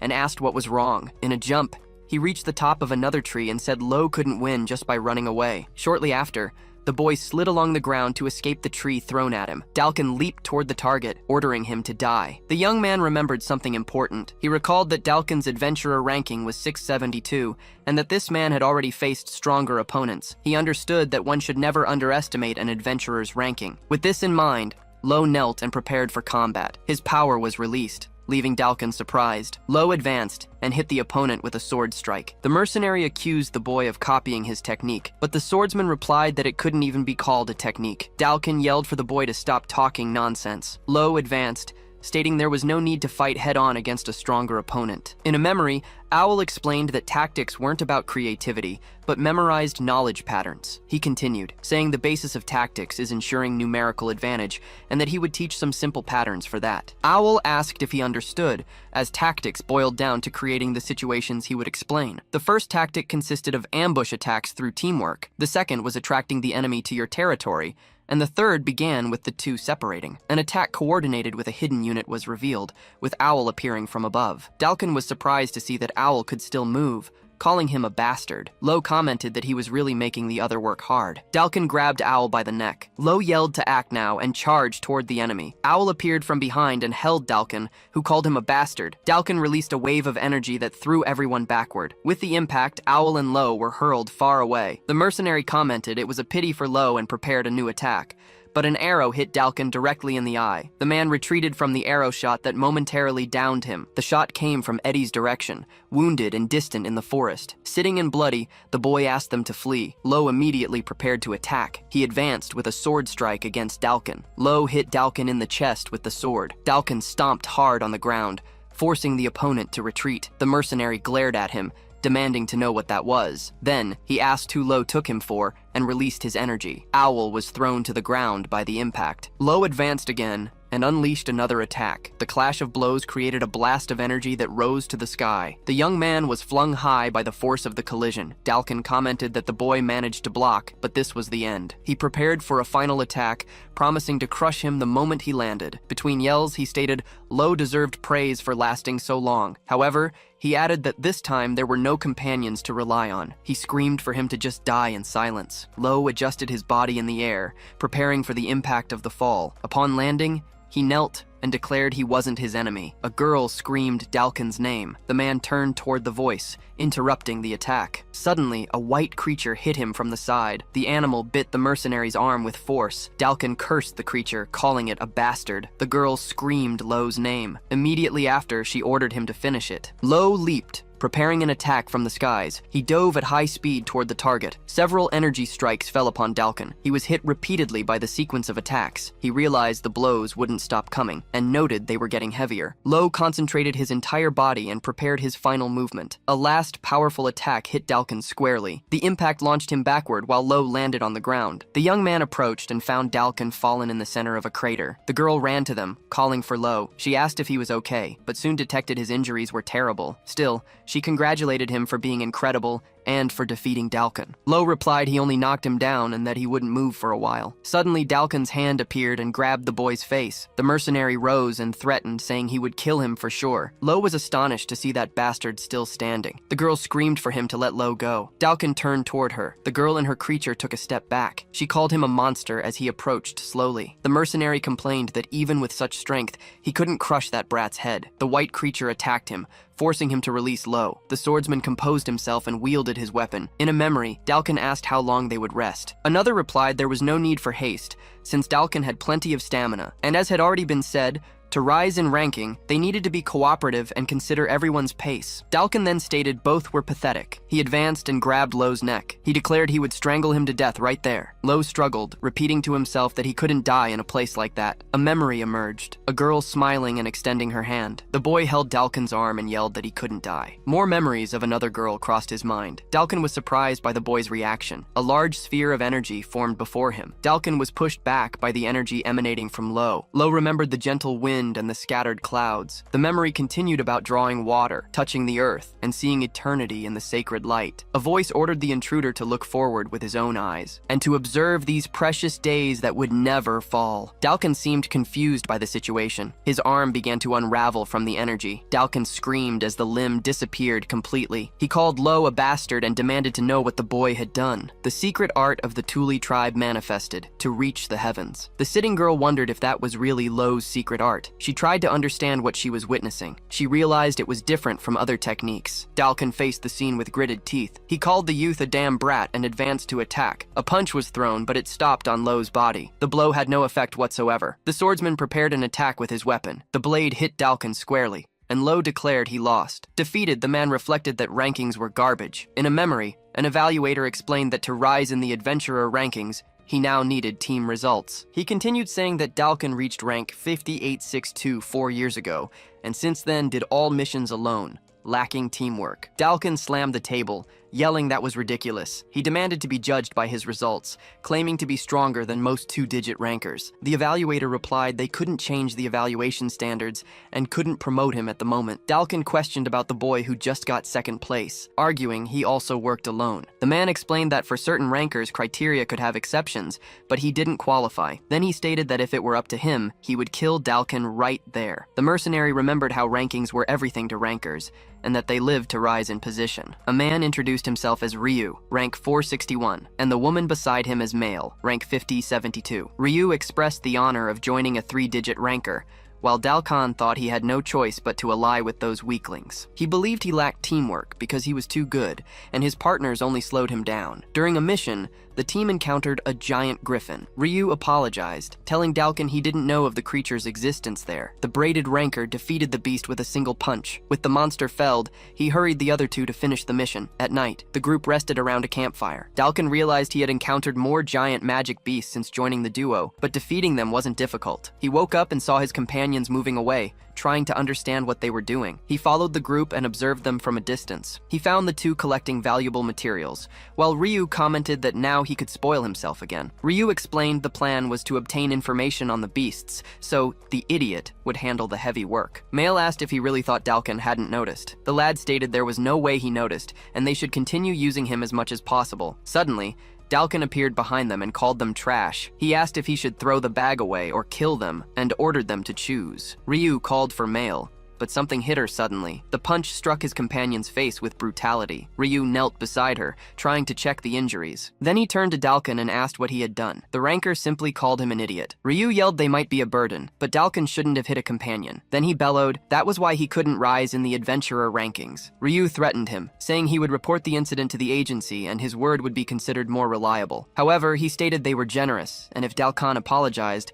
they would forget everything. He asked Male if that was right, and she agreed. Dalkin questioned if they really expected him to lower himself to people like them just to rise in ranking. A smile appeared on his face. The scene changed to his ex-companions' bodies on the ground, while he murmured it couldn't be. But he rose and declared he had no regrets. The agency, however, discovered exactly what happened. Thanks to past accumulated achievements, he escaped prison, but had his ranking revoked and was banned for 3 years. During that period, the opportunity arose to sell himself for money, and while living recklessly, the deadline for re-registration finally arrived. Dalkin started living surrounded by riches. It was then that a trafficker made him an unusual proposal. The man questioned if he didn't want to buy a ranking. Dalkin reflected that perhaps he just wanted revenge. He wanted to destroy the rankings, and he desired to see the recognizer who didn't value him regret it. In the present, He asserted that damn brat would one day feel the same. He remembered the pain of hitting the limit as a ranker, with nowhere left to go. Victory was announced for Lo, Adventurer rank 2728. With the battle over,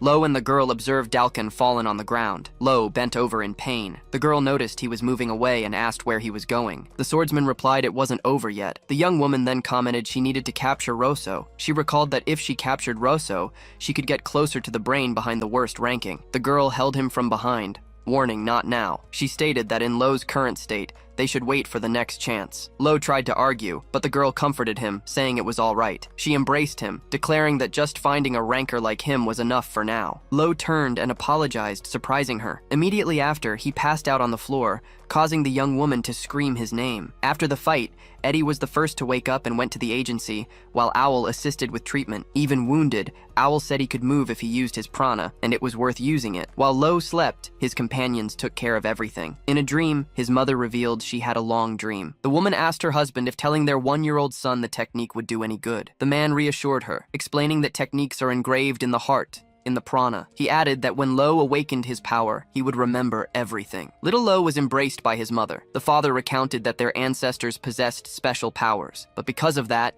they were defeated, and one of them founded Thule Village. He explained they lived hidden, but everything ended well, and thanks to that, they could pass the days far from conflict. Young Lo appeared in the dream and told his father he thought so too. The man questioned him about why.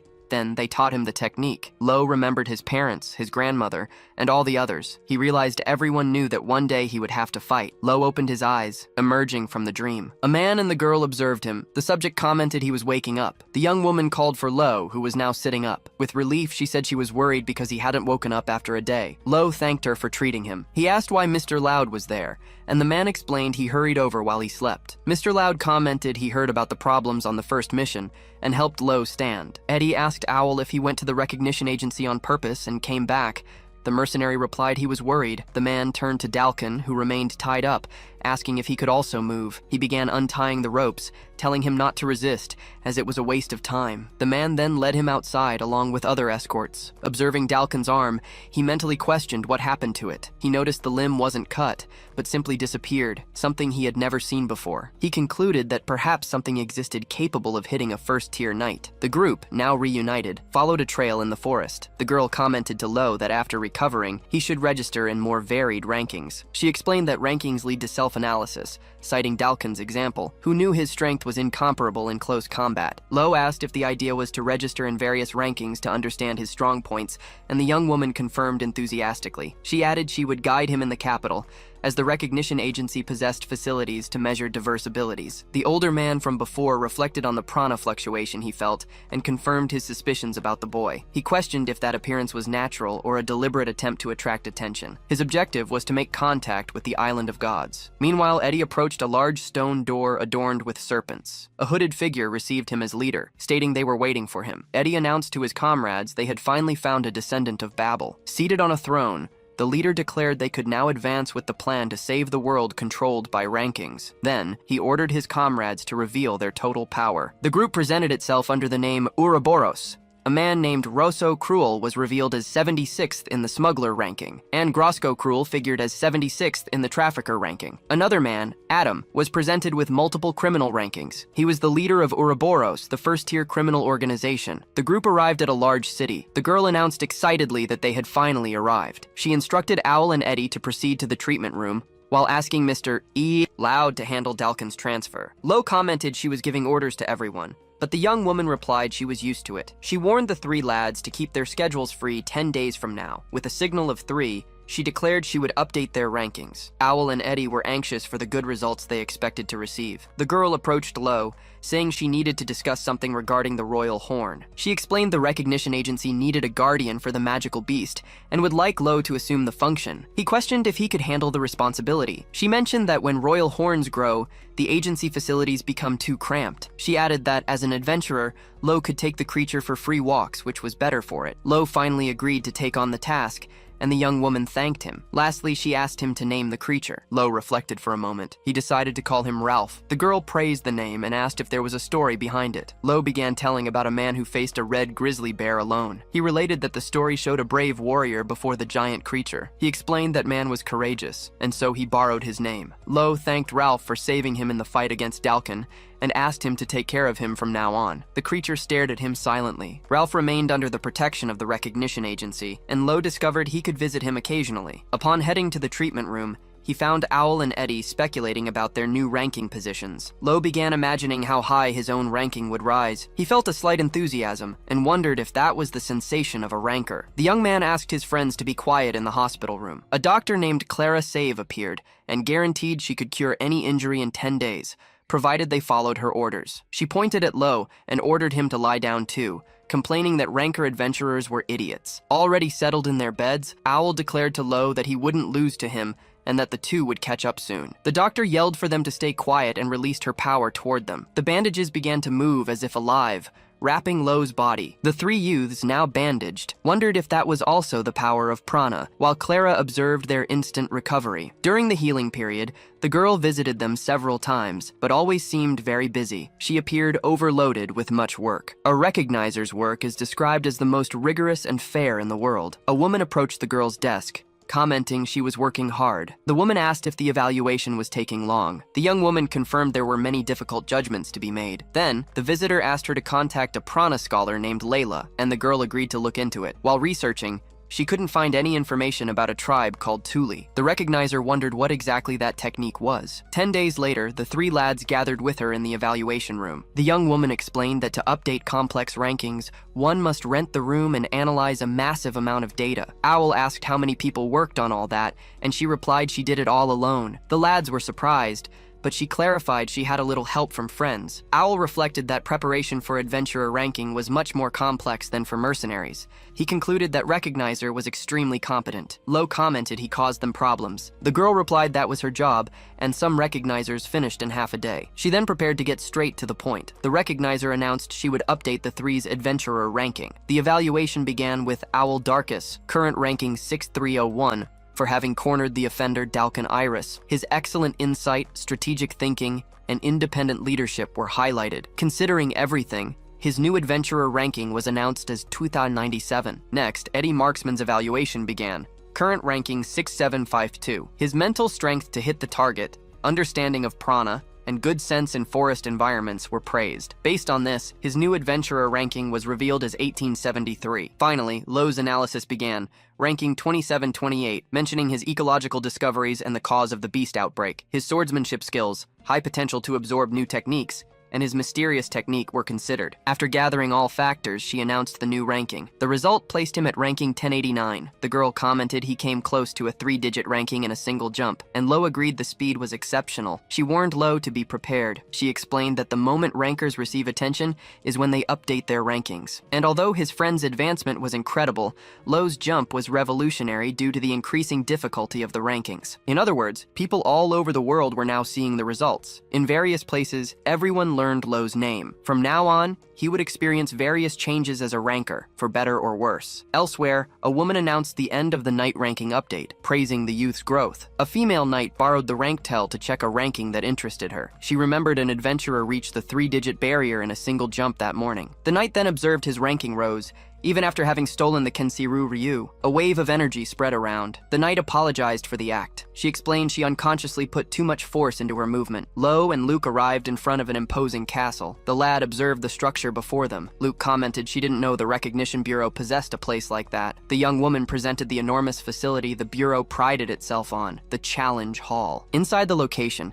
several people tested their skills on diverse equipment. Luke reminded him of the conversation about registering in various rankings. She explained the Challenge Hall was a valuable facility where one could measure skills and receive classification immediately, but she completed that despite easy access. Only the simplest rankings could be updated there. Lo deduced there were classifications easy to update, and others not. Luke clarified she had already updated Lo's sword speed ranking, but adventurer ranking required presence at the Bureau. Lo then supposed easy to update rankings must have high competition, but could be a good start. He touched his chin in silence, while Luke watched him attentively. The girl continued staring at the lad. Lo averted his gaze to the horizon. Luke leaped, declaring she would analyze his skills all day long. The recognizer encouraged him, stating high classifications would help in adventurer ranking, and he should give his best. Lo asked if he could use prana, and Luke confirmed that was part of his ability. He understood and concentrated. In the running ranking, the youth advanced at high speed down the track.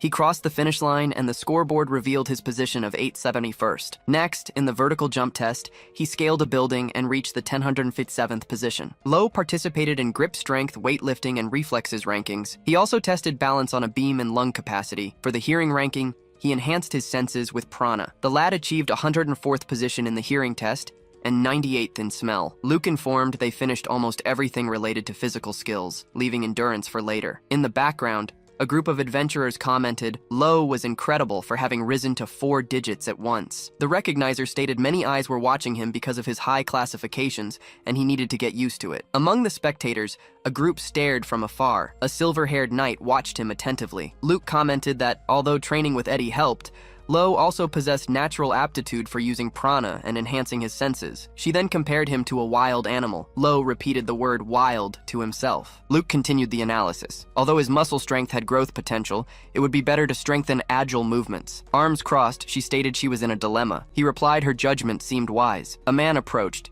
and Luke greeted him as Manager Gran, who returned the greeting. Lo asked who the man was, and the young woman ordered him to bow before a high-ranking person. The manager reassured them, saying courtesy wasn't necessary in adventurer rankings. Lo recalled hearing that phrase before. He recognized the man as the manager of the Traquista branch of the Recognition Bureau. Luke explained that to maintain justice, recognizers possessed no hierarchy, but Mr. Gran was a rare exception. She added he was famous in the city, responsible for countless rankers and for updating Mr. Loud's classification. Lo remembered Mr. Loud himself, saying the same thing about courtesy. Mr. Gran then addressed Lo, stating he wasn't such a good recognizer, especially for him. Gran revealed Dalkin Iris was a ranker under his responsibility. He explained he came to apologize and thank him. The manager called Lo a rising star who instantly reached the wall of digits. The man bowed deeply, thanking Lo for having stopped Mr. Dalkin. Gran informed the investigation into Dalkin's fall was concluded and revealed his companions tried to take advantage of him. The duo engaged in luxurious activities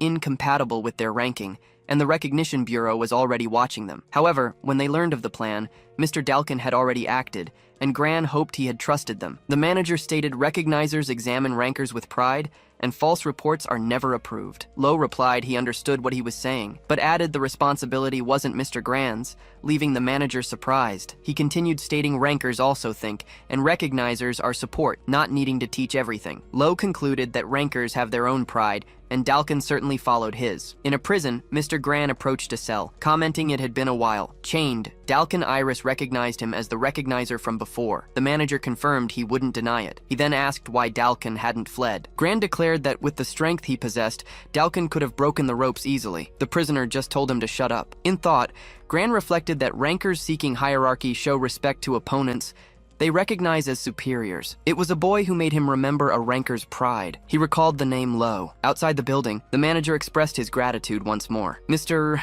Gran announced he was leaving and asked what the two planned to do. Luke replied they were going to update a few more rankings. He then questioned which classifications they intended to challenge, and the young woman commented she was thinking of those related to the sword. The manager also demonstrated curiosity about rankers of prana quantity. Gran warned measuring prana there might be difficult. He explained the country was advanced in technology, but lacked knowledge about prana, and local equipment wouldn't be able to measure it. Luke asked what he meant by that. While walking away, Gran advised her to be prepared if she wanted to continue as Lo's exclusive recognizer. Lo questioned what he meant, but the girl didn't know how to answer. He then commented on the existence of devices that measure prana, and Luke confirmed she intended to test some. But, given what the manager said, she suggested they challenge sword-related rankings first. Lo asked if they were like sword speed ones, and Luke confirmed, explaining there were various types. The girl raised a finger and said she had a very important request. She whispered for Lo not to use the Kinsaru Ryu, and he wanted to know why. Luke explained Kinsaru Ryu is a single-blow transmission swordsmanship, a special technique only the first knight in the ranking can inherit. For ranking knights, Kinsaru Ryu is a dream and a goal. She stated it was no exaggeration to say a large part of rankers strive to inherit this technique. Lo then realized how incredible the swordsmanship he mastered was. The girl mentioned the cuts he launched casually were actually an advanced technique. She clarified that only 800 people in 2 billion could perform such a feat. Luke revealed the founder of Kinsaru Ryu was the first knight in the ranking, Lawrence Wolfe Riven. He was a first-class swordsman and a scholar who developed many techniques, Kenseru Ryu being his masterpiece. The swordsmanship that freely manipulates cuts possesses immeasurable value. Therefore, Luke advised Lo to hide this ability so as not to cause trouble with high-ranking knights. Lo agreed to be careful. She called him to challenge the rankings, and the lad questioned if it was good to register even without being able to show full potential. He commented maybe it would be better not to register than obtain a low classification, but Luke said confidence isn't gained without registration. She added she didn't think he needed to worry. They arrived at the consecutive cuts ranking, where one must strike a special cut-resistant rock to measure the number of wounds. A swordsman attacked the rock with multiple blows. The scoreboard displayed the number 1862, and Lo evaluated the result as not bad. Then the wounds on the rock healed themselves. He pointed at the rock, noting that using a smooth transformation would yield good results. Lo then attacked the stone with a sequence of fast blows.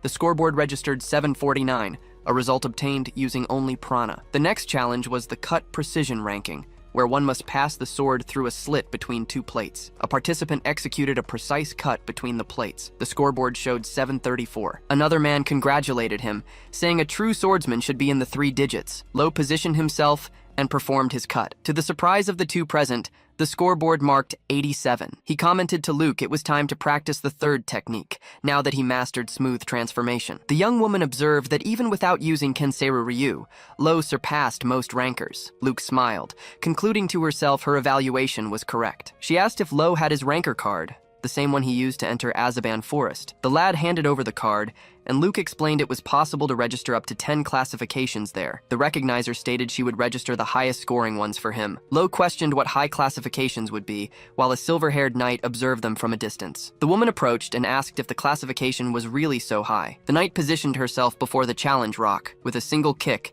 she destroyed a large part of the stone. The scoreboard revealed her classification, 29th place. Lo recognized how high that position was. The knight turned and asked why he was surprised. She stated that if he exerted himself, he could also do that. Following that, she revealed she knew Lo was a Kenseru Ryu user. The lad realized his secret was discovered. Luke called for Lo. The knight proposed a fight to him, and declared that if she won, Lo would have to give up the sword. Setsu approaches him and issues a challenge for a fight. She imposes a condition. If she wins, he must give up his sword. Lo simply asks about the sword itself. The knight tells them to go elsewhere and asks them to follow. Setsu turns and starts walking, while Lo and Luke watch her. They arrive at a grassy courtyard, and she states that this location will serve nicely. Lo explains that revealing the Kenseru Ryu is humiliating, and he doesn't want others to see the technique. The knight introduces herself as Setsu Aurelia, ranked 305th, and asks that they maintain bare minimum courtesy. Setsu asks if he understands her feelings as a ranked knight. Luke questions how she knew Lo uses Kenseru Ryu. Setsu replies that he used the technique shamelessly during the adventurer registration exam. She recounts that a more experienced ranked knight witnessed the scene. After his explanation, she knew Lo had stolen the technique. Lo denies stealing it. Setsu challenges him to explain, asking if Master Adal taught him personally. The knight calls that ridiculous, saying Adal is a noble who would never connect with someone like him. Setsu declares that she will inherit the Kenseru Ryu from Master Adal, as the master himself clearly stated it. Lo then supposes she probably just saw the technique in written records and reproduced it. The knight accuses him of spreading a false name and offers forgiveness if he apologizes. However, the young man insists that Adal really taught him. Setsu stares at him and asks what he just said. He clarifies that he became Adal's disciple for just 1 year. Setsu clenches her fist and grinds her teeth. She declares that he has defiled her soul and insulted her admiration, stating that Lo deserves to be struck down. A confrontation board announces the fight between Setsu Aurelia, 305th ranked knight, and Lo, 189th ranked adventurer. Setsu advances at high speed towards him. The knight attacks, but Lo blocks the blow with his sword. He prepares to counterattack with the glittering blade, saying he'll be hit if he doesn't fight back. Setsu asks if his attack is a gale. She holds her sword firm and decides to use the same technique. The two prepare their glittering blades and gales against each other. The techniques collide with great force. Luke watches the clash and notices that Setsu's gale is a little different from Lo's. The knight's technique reveals itself to be faster than his. Multiple blows from both sides collide in the center of the field. The impact of the explosion pushes both combatants apart. Lo prepares to attack again. Setsu observes him and says that since he used the soft transformation, she will show the real version of the technique. The two advance against each other using the soft transformation of the middle path. The sword techniques collide once more. Both struggle to advance with their respective attacks. Luke watches the scene, calling it an incredible battle between Kenseru Ryu users. But soon he gets confused. If Kenseru Ryu is a unique transmission and Lo learned it from Adol, it makes no sense for Setsu to use it too. Lo prepares to attack again. He realizes her soft transformation is different from the one he knows. More rustic, yet driven by pure skill with the sword. He is then struck by the knight's blow. The force of the attack throws him backward while Setsu remains firm. Setsu observes in silence. Lo stands up and wields his sword again. The knight reaffirms her trust in Master Adol. She declares victory in the glittering blade and the middle path, challenging him to compete in the wild path. Lo appears to be wounded. She questions if he can only use 2 techniques of the Kenseru Ryu. Setsu provokes him, reminding him that he proclaimed himself Master Adol's disciple. Luke checks Setsu Aurelia's information on his device, discovering she is 17, the same age as Lo. The young woman continues analyzing her rankings. She realizes that Setsu's classifications are far superior to Lo's. The data makes it clear. The current Lo cannot win with the sword. The young man then prepares to act. He decides to use another power. He recites about the gentle wind and scattered clouds while gathering energy. Setsu is surprised and questions if a rookie like him can use techniques through poetry. His ranking ascension speed is extraordinary. The knight prepares for the attack, declaring she will crush him and that any ability is useless against her speed. Setsu advances to recover the knight's pride. Lo recites about the gentle wind and scattered clouds. He continues the poem, speaking of those who draw water, tend the land, and feed on life to see eternity. Setsu recognizes that as a technique. She understands that it is a special power only chosen ones can use. Lo then tells the invader to look straight ahead with their own eyes and see the precious days that will never fall. Setsu advances, declaring she will crush him along with the attack. She prepares her glittering blade and unleashes a powerful gale. The attack hits the ground and raises a curtain of dust. She observes the impact site. Lo remains standing, unharmed, using the technique of the Tuli tribe. Setsu looks back and questions how he emerged unscathed. She asks if it's a defensive ability, noting that his prana feels like armor. The knight comments that she feels something strange. Her instinct stops her from advancing. Lo then charges in her direction with sword in hand. Setsu prepares to dodge, stating that his movements haven't changed. She decides to end the fight before he does something even stranger. She prepares to use the wild path. The knight attacks, but Lo also prepares for the blow. She questions why he isn't blocking and concludes there's no way to resist. Lo jumps over her at the instant of the attack. Setsu looks up, surprised. His sword stops its blade a few inches from her head. He then declares his victory. Luke raises his arm and yells that it's enough. Setsu falls to her knees on the ground, but Lo also collapses, and Luke runs to him. The young woman asks if everything is okay, and he replies that his body won't move. Luke observes that the technique seems to have a great burden on Lo, lasting only 5 seconds. Setsu remains silent, watching the scene. The knight murmurs Master Adol's name to herself. Suddenly, Setsu falls to the ground and starts crying. She questions why Master Adol would teach the Kenseru Ryu to someone like Lo. Luke approaches and asks if he can call her Setsu. The young woman says she understands the knight's admiration for Kenseru Ryu, but attacking someone suddenly is reckless. Setsu questions her about what special reason there could be. She stands up and declares that she is the only disciple Master Adol has ever acknowledged. In a flashback, she recalls the time when her classification as a knight was stagnant. Back then, Master Adol taught her secretly about the sword. He advised her to relax her grip on her weapon a little. As the master walked away, Setsu had a certainty. She realized he wanted to pass the Kenseru Ryu to her. In the present, the knight continues kneeling on the grass. Luke questions Setsu's story, explaining that Master Adol is famous for never accepting disciples. Setsu says she thought she was the only exception, someone whose talent the master recognized. She remembers training arduously, believing Adol was waiting for her. The knight continues to lament while holding an object in her hands. She opens the locket she was holding. Inside it, there is a portrait of Master Adol. Setsu goes back to crying and screaming the master's name. Luke then realizes she is just an annoying fan. Lo stands up and states that he didn't lie, and Luke calls to him. She asks if he's already okay to stand, and Lo replies that his body is still heavy. He reaffirms that he became Adol's disciple and learned Kenseru Ryu directly from him. Setsu, still on the ground, clenches her fists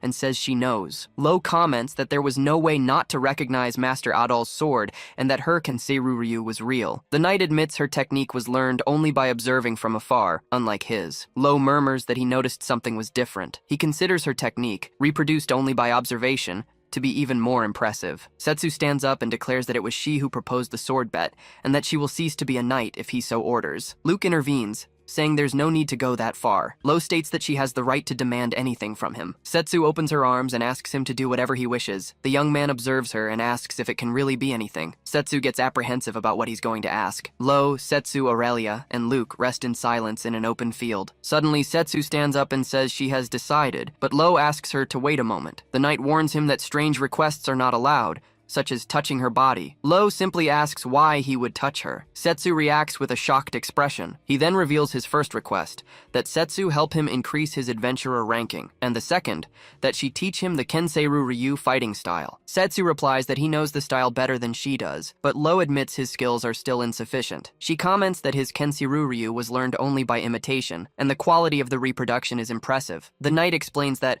because they are Master Adol's techniques, she cannot dishonor him by exhibiting an incomplete style. Lo asserts that even losers have pride, and asks Luke for the rank tell to look for night missions. He asks if he can accept these missions, and Luke explains that yes, as long as he accompanies the main contractor. Luke continues, saying that accepting missions from other classes is the fastest method to rank up, as it requires multiple skills. She exemplifies their current situation in the Knight Commission, and concludes that the valuable experience becomes bonus points to overcome rivals. Lo asks if he should accept one, and Setsu encourages him, saying it's a chance to grow as an adventurer. Luke explains that Knight rankings value trust, requiring not just strength, but also dignity, like Adal. Lo comments to Setsu that the Adal described by her seems different from the one he knows. He affirms that Adal has a difficult personality and does things halfway, making Setsu question if he wishes to die. Luke intervenes, saying Adal possesses exemplary conduct and a good reputation among knights. He adds that as proof, he is ranked 5th in reliable superiors,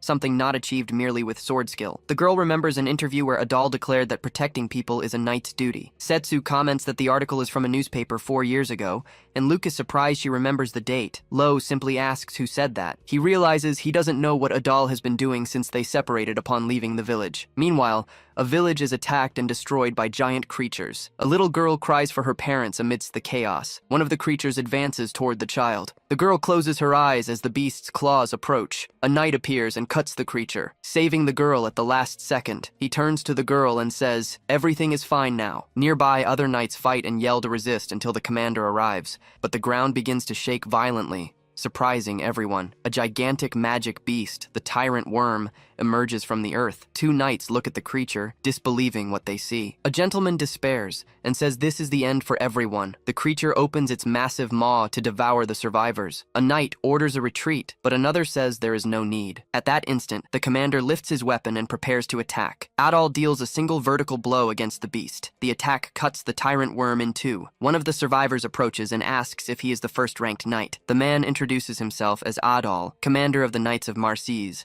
and promises there will be no more deaths. The rescued civilians celebrate Master Adal's arrival. The crowd cheers in unison for Master Adal. The commander simply smiles while receiving the shouts of celebration. The scene then changes to the interior of a grand building. The commander is lying upside down on a sofa, complaining about how annoying everything is. A woman enters thanking him for the work, and he replies it was a good service, especially the pretending to be cute part. She points to the accumulated paperwork, saying this happens because the commander disappears frequently. Adal sits up and reminds her that when he became commander, he agreed to maintain the system and be a good leader externally. He also stressed back then that he would disappear occasionally. The assistant states she won't ask where he goes anymore, and questions him about the wound on his chest. The commander asks if she saw it, and the woman explains rumors already spread among the knights. She comments that to cause a wound of that level, the person must be very skilled, and Adal agrees. Afterward, he lies down again and mentions the boy will become skilled soon. The commander turns his face away, thinking Lo seems to be doing well. He recalls mentally that one cannot reach that level with sword techniques alone, and concludes that in the end, the boy awakened that power. In a memory, Lo and Adal face off in intense combat. The youth releases his power against the commander. Adal is surprised by the sensation running through his body. He realizes his prana disappears the moment it touches the boy. The commander understands he will need to increase his strength to defend himself. Back to the present, Adal reflects that Lo's ranking is too low for the power he awakened. Finally, he wishes for the boy to become stronger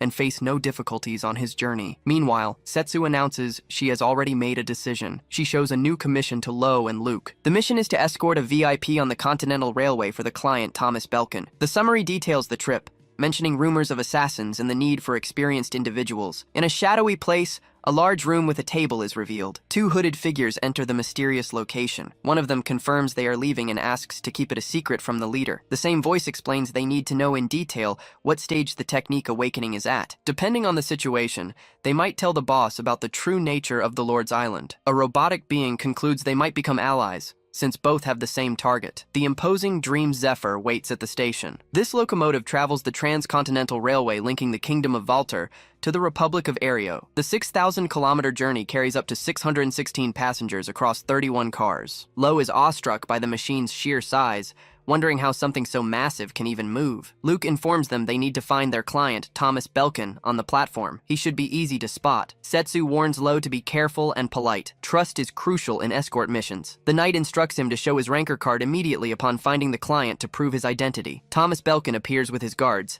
demanding to know what a country bumpkin is doing there. When Lo tries to hand over his card, the man knocks it to the ground, claiming he doesn't need to see it. Belkin shouts that he can't trust his life to an idiot on such an important escort mission. Setsu steps in and asks if he investigated her background, but Belkin says he just wasn't expecting a brat like Lo. The girl then introduces herself as Setsu Aurelia, one of the Sword Saint candidates. The revelation leaves the client completely shocked. The man's expression changes radically as he realizes who is standing before him. The title Sword Saint candidate is given to knights with the potential to become the future #1 ranked fighter. Her high compatibility with the fighting style made Setsu the youngest candidate ever. She continues by presenting Lo as someone even more skilled, which calms the client down. Thomas Belkin finally picks up the card. Upon seeing the ranking, he confirms he can trust him. The client asks who the other girl is, and Luke introduces herself as Lo's exclusive appraiser. Belkin feels more secure with an appraiser present, admitting he was tense due to recent incidents. Belkin's guards say their goodbyes, stating they will resume their duties in the Republic,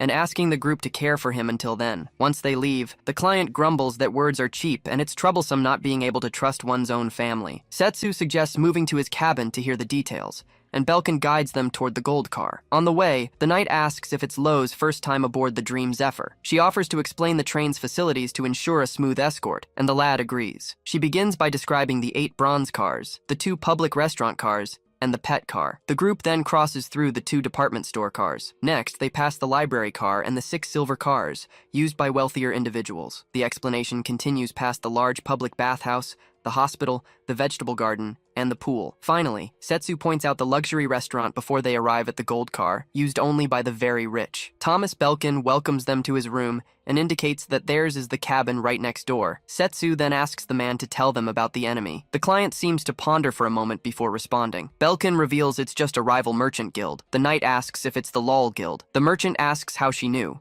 and she explains she did minimal investigation on the target. Belkin confirms vaguely, stating they only need to deal with the assassins sent by the rival guild. Setsu notices the evasive answer and asks how long he has been threatened. The client claims it's recent and that the rival's goal is to ruin his business deal in the Republic. Lo supposes it would be better not to ask what kind of deal it is, and Belkin agrees with the suggestion. The knight asks Lo to keep watch outside while she analyzes the room layout. But before the lad leaves, Setsu calls his name. She praises him for the speed at which his ranking is rising, but warns that this creates a lack of experience. She also reminds him not to lower his guard, as this is his first time fighting an assassin. The young man listens to the words with a serious expression. He and Luke leave the room to begin their watch in the hallway. Lo admits he's confused because there's so much he doesn't know. Luke reassures him, saying it's normal for someone who just arrived in the capital. The lad then asks how the door moves. The appraiser explains it uses electricity and a special prana. Luke then reveals that the Republic of Aereo is an advanced nation in prana research, and that the Dream Zephyr was built with this technology. The appraiser reminds him of the similar door at the appraisal bureau. She explains that the Republic supplies technology to them as well. Lo observes that the world is vast. He continues the thought, mentioning Yuna's name. Looking out the window with his companions, he laments that it would have been nice to come with her. The lad remains silent for a moment. Then Luke turns and says she has something to tell him. The girl suggests that upon reaching the Republic, they might discover something about the Isle of Gods, surprising Lo. A man passes them in the corridor. Luke explains she investigated the lad's ranking update procedure but found nothing. She continues, saying it's rare for the appraisal bureau to lack information, but there is another similar case surrounding Lo. That case is the Isle of Gods itself, a land the bureau also knows nothing about. Luke states that 2 unknowns have overlapped, both centered on Lo. The appraiser concludes that the reason he made contact with the island might be because of that special procedure. Finally, she reminds him that Gran's equipment couldn't measure Lo's prana, but she believes the Republic of Aereo will be able to. The lad repeats the Republic's name to himself. Luke perks up, saying she's even more anxious now, and that his prana values will likely change. Suddenly, Lo's eye darts rapidly. Setsu asks if he noticed something, and the young man confirms with a brief nod. The knight advises him to act naturally, and states he doesn't need to warn her about the timing of the attack. They continue walking down the train corridor. Lo questions what she meant by timing. An announcement informs them the train will depart shortly. Another welcomes passengers to the Dream Zephyr. With the locomotive's movement, Lo loses his balance and stumbles. A dagger flies past the exact spot where his head was a second before. A man turns with the weapon in his hand. Luke realizes Lo only fell because he didn't know the train would lurch. If he hadn't fallen, Lo would have been killed. The assassin approaches, stating the lad got lucky, but he guarantees he won't miss next time. The assassin asserts the lad can do nothing from that posture and promises a comfortable death. But Lo is already preparing to draw his sword. Suddenly, he throws an object toward the opponent. The man deflects it easily with his dagger, claiming that won't buy him time. Suddenly, the aggressor's vision is blocked. He realizes it was a scabbard the instant Lo charges. The swordsman lands a direct punch on the adversary's chest and catches his sword in midair. Immediately, he assumes a combat stance with the blade in hand. The two face off again, balancing in the train corridor. The assassin rushes the swordsman. Lo blocks the enemy's strike. The aggressor uses the lad's body as support to leap over him. He quickly moves in for a new attack. The swordsman deflects the opponent's daggers. With the hilt of his sword, he strikes him in the chest. Lo realizes the enemy kept aiming for his solar plexus. With the assassin defeated on the floor, the young man turns to Luke. The girl runs toward him, asking if he's okay, but the lad states it's not over yet. He dashes off, saying he senses two more presences. He points toward the room and yells Setsu's name. The knight is in the room with 3 other defeated men and comments that Lo is late. The lad remains silent, surprised by the scene. He enters the room with Luke and comments that the enemies attacked as soon as the train departed. Setsu suggests they stop moving for now, as the adversary's actions are more radical than expected. But Thomas Belkin insists the deal must happen regardless. The knight agrees and says they will secretly get rid of the attackers so as not to interrupt the train's operation. She drags one of the men toward the window, while Lo questions if the enemy entered that way. With a firm movement, Setsu throws the aggressor out of the moving train. The attackers' bodies fall beside the tracks. The knight explains this is the best way, as they cannot interrogate them, and it's better to keep them far away. Lo asks if they won't die, but she guarantees that with their skill level, they will survive. The swordsman turns to Thomas Belkin and informs him they will hold a strategy meeting right there, asking to be notified if he moves. She then asks Luke for her assessment of the assassin. The appraiser estimates that by crime ranking, he would be around rank 500, with flexible combat experience for a rank 300 knight. She adds that in direct combat, they aren't that strong, and Lo would have won instantly if he hadn't fallen. Setsu concludes that if they are at this level, they can handle the enemies alone, and Luke agrees. Finally, the knight turns to Lo and asks how it was for him. Lo admits it wasn't easy dealing with the opponent. Setsu says this is normal, as all rankers feel the wall of digits for the first time. Luke explains that the term refers to the enormous skill gap that exists at the border of digits in all rankings. Even with a difference of just one number,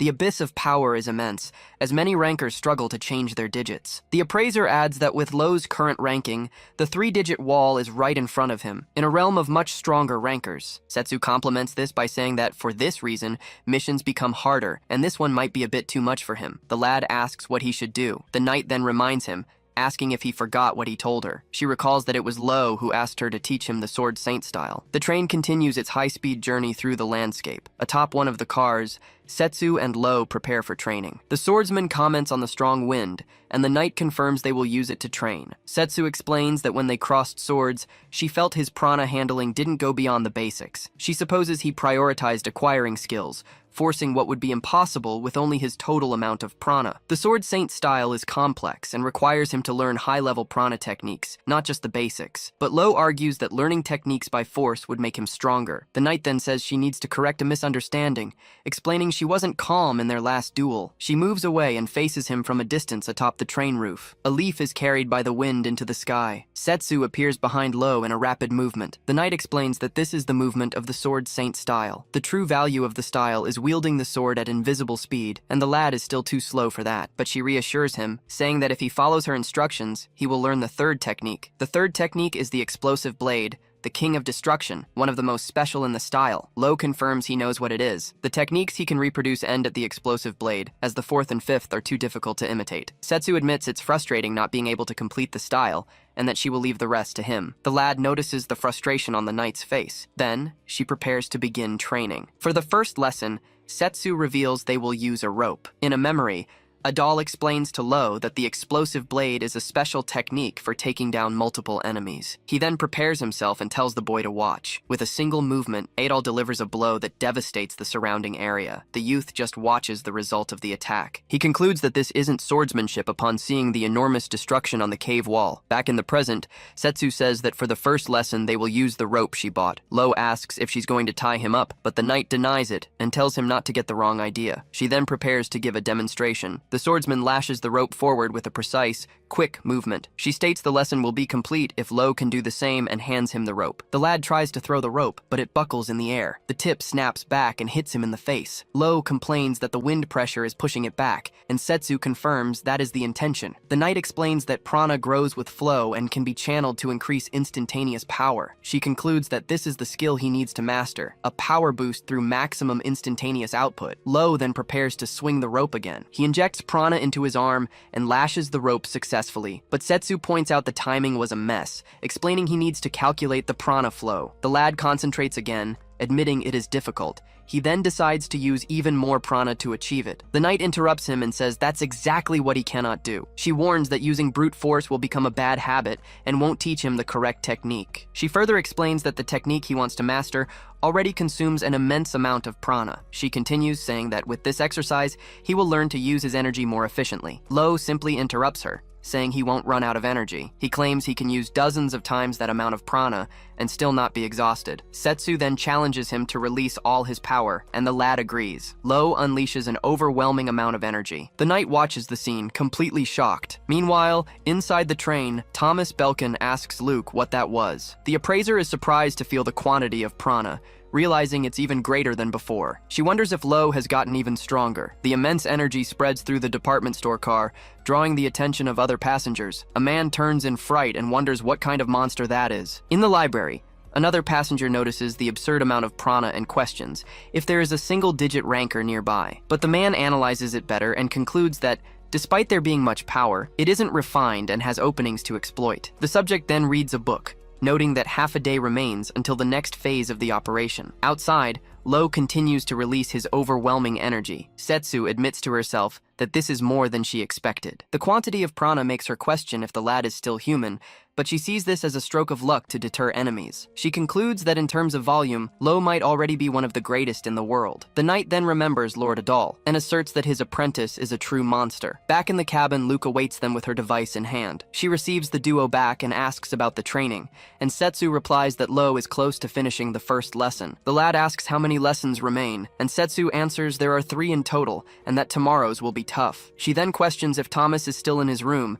and Luke confirms. Surprised, she knows. Setsu explains she can sense his prana, as everyone possesses it, but few can use it. Lo is surprised to learn she can do that, and the knight replies that for a practitioner of her style, this is the minimum. She states she now understands how much prana the lad wastes daily, and that the training will correct this. The appraiser takes advantage of Thomas's absence to hand a document to Lo, suggesting they talk business. The swordsman asks what it is, and Luke explains it's a complete analysis of their protection target. The appraiser praises the knight's wisdom, and Setsu confirms this is something everyone in the Order of Marsis Knights learns. Lo begins reading the dossier on Thomas Belkin, second-generation president of the Belkin Trading Company. The company started as a small pharmaceutical firm but grew rapidly under Thomas's father's management. Thomas himself expanded the department store business, becoming the country's largest. Lo comments that he seems to be an incredible man, and Luke adds he is also a good person. Setsu observes the businessman is very cautious, but has an explosive temper, and the initial distrust was a manifestation of that. She concludes that,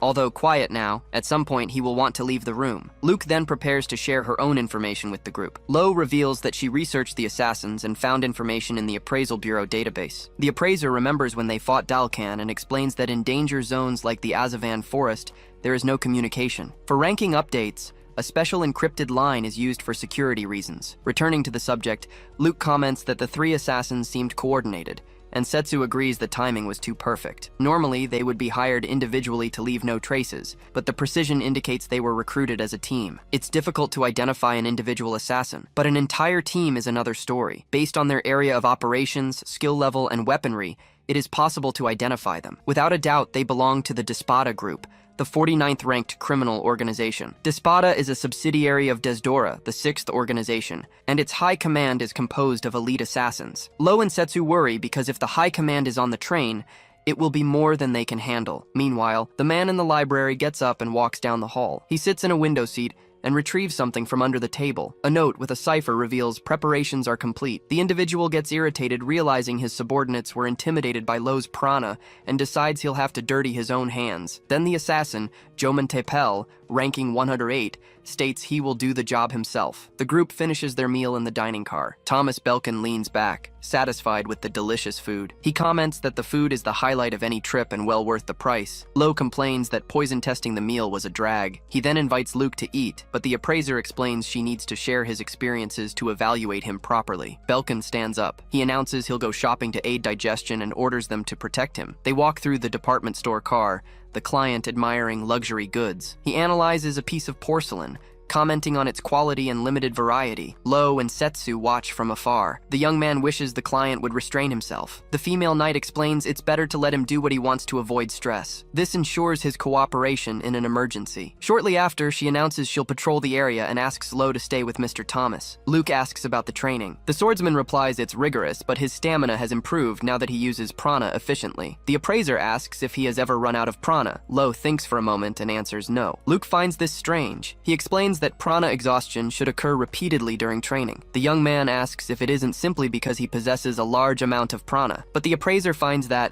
even stranger. She explains that his poetic art drains a massive amount of energy in a single instant. Luke comments that he thought his art was erasing whatever he touched, but in that case, his clothes and the floor should disappear too. Lo reflects that since it consumes so much prana, there must be a corresponding effect. Then the appraiser asks if she can offer a hypothesis. The boy allows it. Luke suggests that his art is the ability to eliminate anything that threatens him. Lo finds the definition a bit vague, but she insists that looking at it that way, the description fits. The ability isn't invincible. It can only be used once, leaves him immobile and consumes a lot of energy, making the risk even greater. Setsu finally returns and apologizes for the delay. She comments that, as expected, the enemies won't reveal themselves voluntarily. Lo decides to remain vigilant. Suddenly, the car's lights go out completely, surprising everyone. Passengers wonder what happened and demand the blackout be fixed quickly. Lo understands this is their method for acting within the crowd. Setsu realizes they cannot react rashly. In the darkness, Thomas screams desperately, asking where his protectors are. Setsu yells for him to please be quiet. A surprise attack hits the knight squarely in the chest. She realizes they located Thomas by his voice. She tries to sense prana to find the enemy's position,